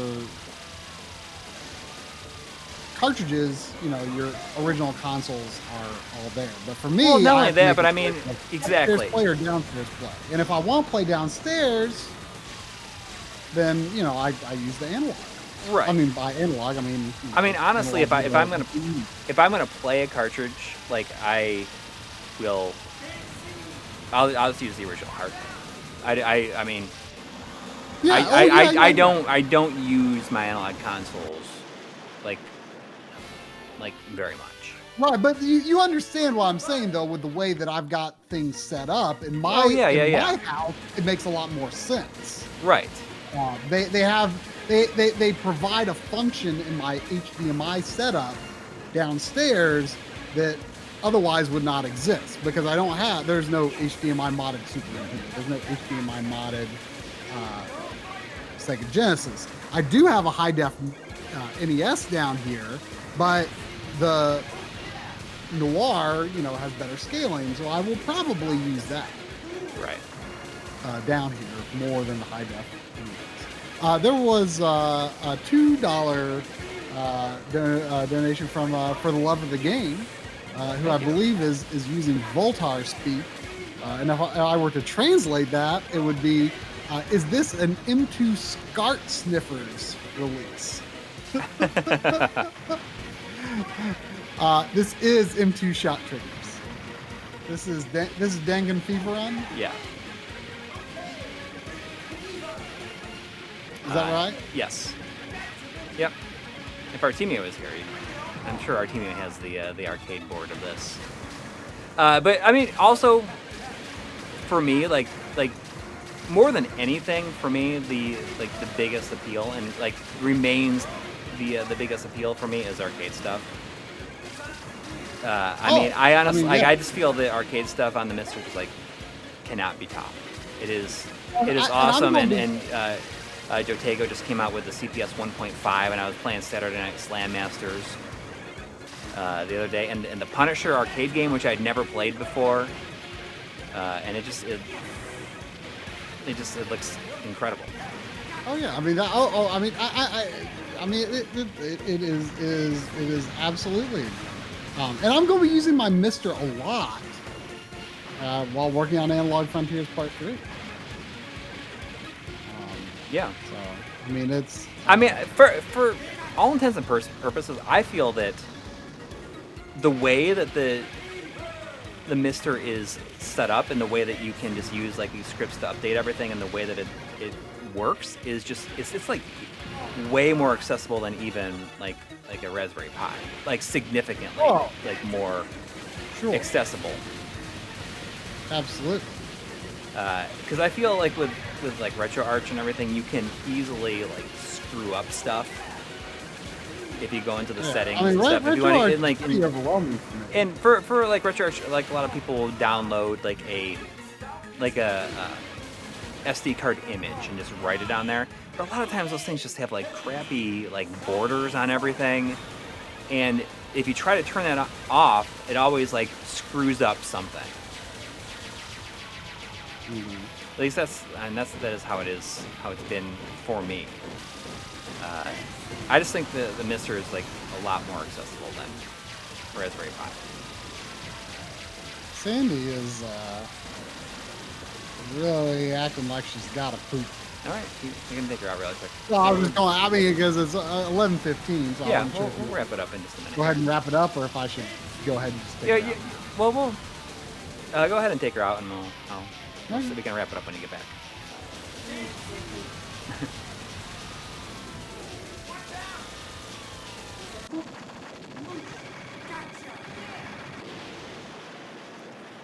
But I just got my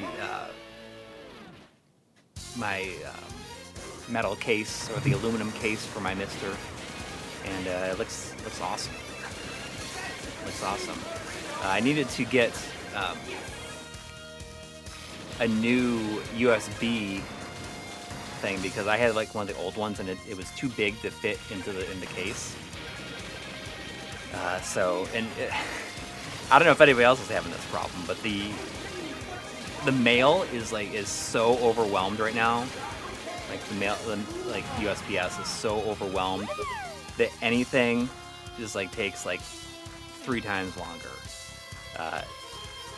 I was really sweating it because I sent my Sega CD Model 1 and my Saturn off to Mobius Strip Tech, who he put an FRAM chip in my Saturn, so I don't have to worry about the battery anymore. And then he also like did a restoration on my Sega CD, like changed the belt and like all the capacitors, and just got it like working better.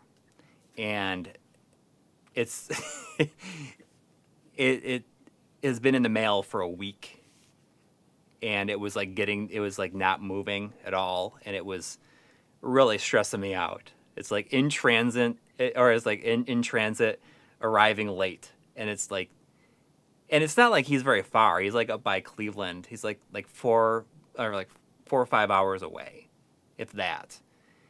And it was just like really stressing me out because there's just no movement on this thing for like 5 days. But it seems to be, it like showed up this morning in Cincinnati. So hopefully it'll be arriving around. 100%. The Sega CD Model 1 combined with the Model 1 Sega Genesis is like my favorite looking console. I just love how it looks.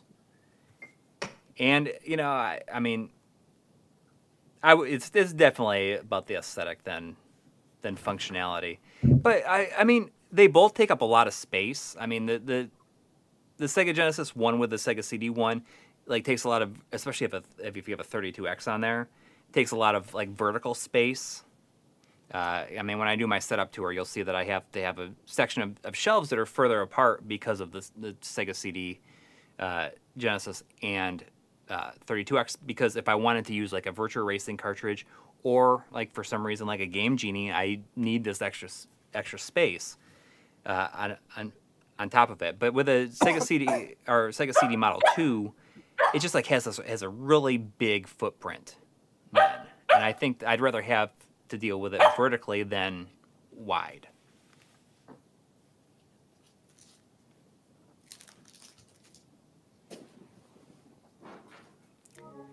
I hate being this. It just moves so fast. Well, the belt problems. I mean, it's kind of amazing that mine, my belt like lasted all the time. I mean, like the whole time. It's like since I got it, the Christmas that it launched, and the belt was still. Oh, I mean, it's not taller. This is not taller than the PS5. The PS5 is far and away the biggest console that I have, and I hate it. I hate the look of the PS5. Yeah, I prefer the look of the PS5 horizontal. But I mean, I don't prefer it either way, but if I have to choose, I'll choose horizontal. yeah, But I really just I was hate really the. open to it. But once I saw it vertical, I really did not how it looked vertical. I mean, I don't like. I'm looking at my PS5 and my Series X right now, and it's like the Series X just looks so compact and small compared to the PS5. I mean, it just the Series X is a much more appealing design. Yeah. Yeah, I mean, it's just.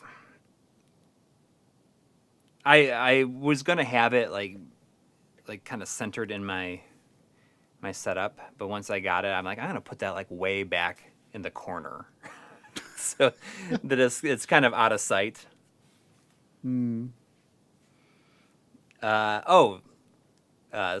CD Model 1 or Model 2 theme song, without a doubt, Sega CD Model 1. Like it's not even close. When I played drums, I used to always play the drums to the Sega CD intro music because it's such an easy beat. But those drums, and if you turn down the headphone jack, like the drums go away. I think the drums are generated by the Genesis. I might be wrong about that, but I feel like that's the case. Yeah, USPS it's so stressful. And I have another thing that I mean, one of the few retro games that I have purchased this year is also in there, and it disappeared it shipped on December 2nd, and then it was like no movement. And then suddenly this morning I got a thing saying like it's arrived in Cincinnati and it's going to my local post office. And that is the final Genesis black grid box that I need. I know, I totally am not. It's stressed out, but I am totally fine with the fact that it's taking a long time. It's stressful because of just like what it is, but no, they are like do absolutely. My brother works for the post office. He's a mailman, so I mean I completely understand exactly what they're going through. I mean, to the best of my knowledge, I'm not going to get angry at them for anything. Like they are absolutely doing their best, and it's a year where everybody is shipping their gifts because they're not going to be able to see family. I mean, it's just they are absolutely doing the best that they can. But it's just stressful that those things were not seeing any movement at all. So, yeah, it's completely insane. And I mean, you say that Tim Beck's saying that they work for Amazon right now, and Amazon. I mean, I don't know if it's just because I have like a shipping center here. But like they've been like really, really on time with everything. Yeah. So. Yeah, I mean, there's one near me too. Yeah. But no, I mean I'm totally sympathetic to everything that the USPS is going through right now. Still need to get something for my dad for Christmas, so I better not procrastinate on it any longer. Well, yeah. Well, I mean, at least you can, it's not like you gotta ship it to them. Yeah, I mean that's probably what I'm going to do just to be safe. Yeah. Yeah, I mean all the delivery companies. I mean the thing when I sent Mobius Strip Tech those 2 consoles, I sent it UPS and it I shipped it on a Wednesday at, gosh, it must have been like, it was getting dark out, so it was like after 5 o'clock. And I think the UPS ship place was open till 8. And I shipped it. It must have been like 5:30, 6 o'clock.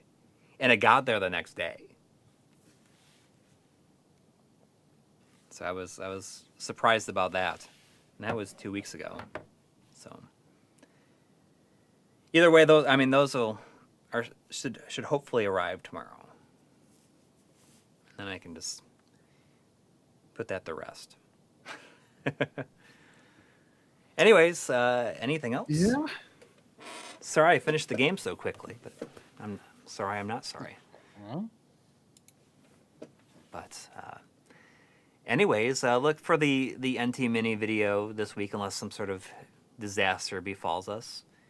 And yeah, thanks to everybody who donated. And we got Leatherface. Leatherface is in the chat.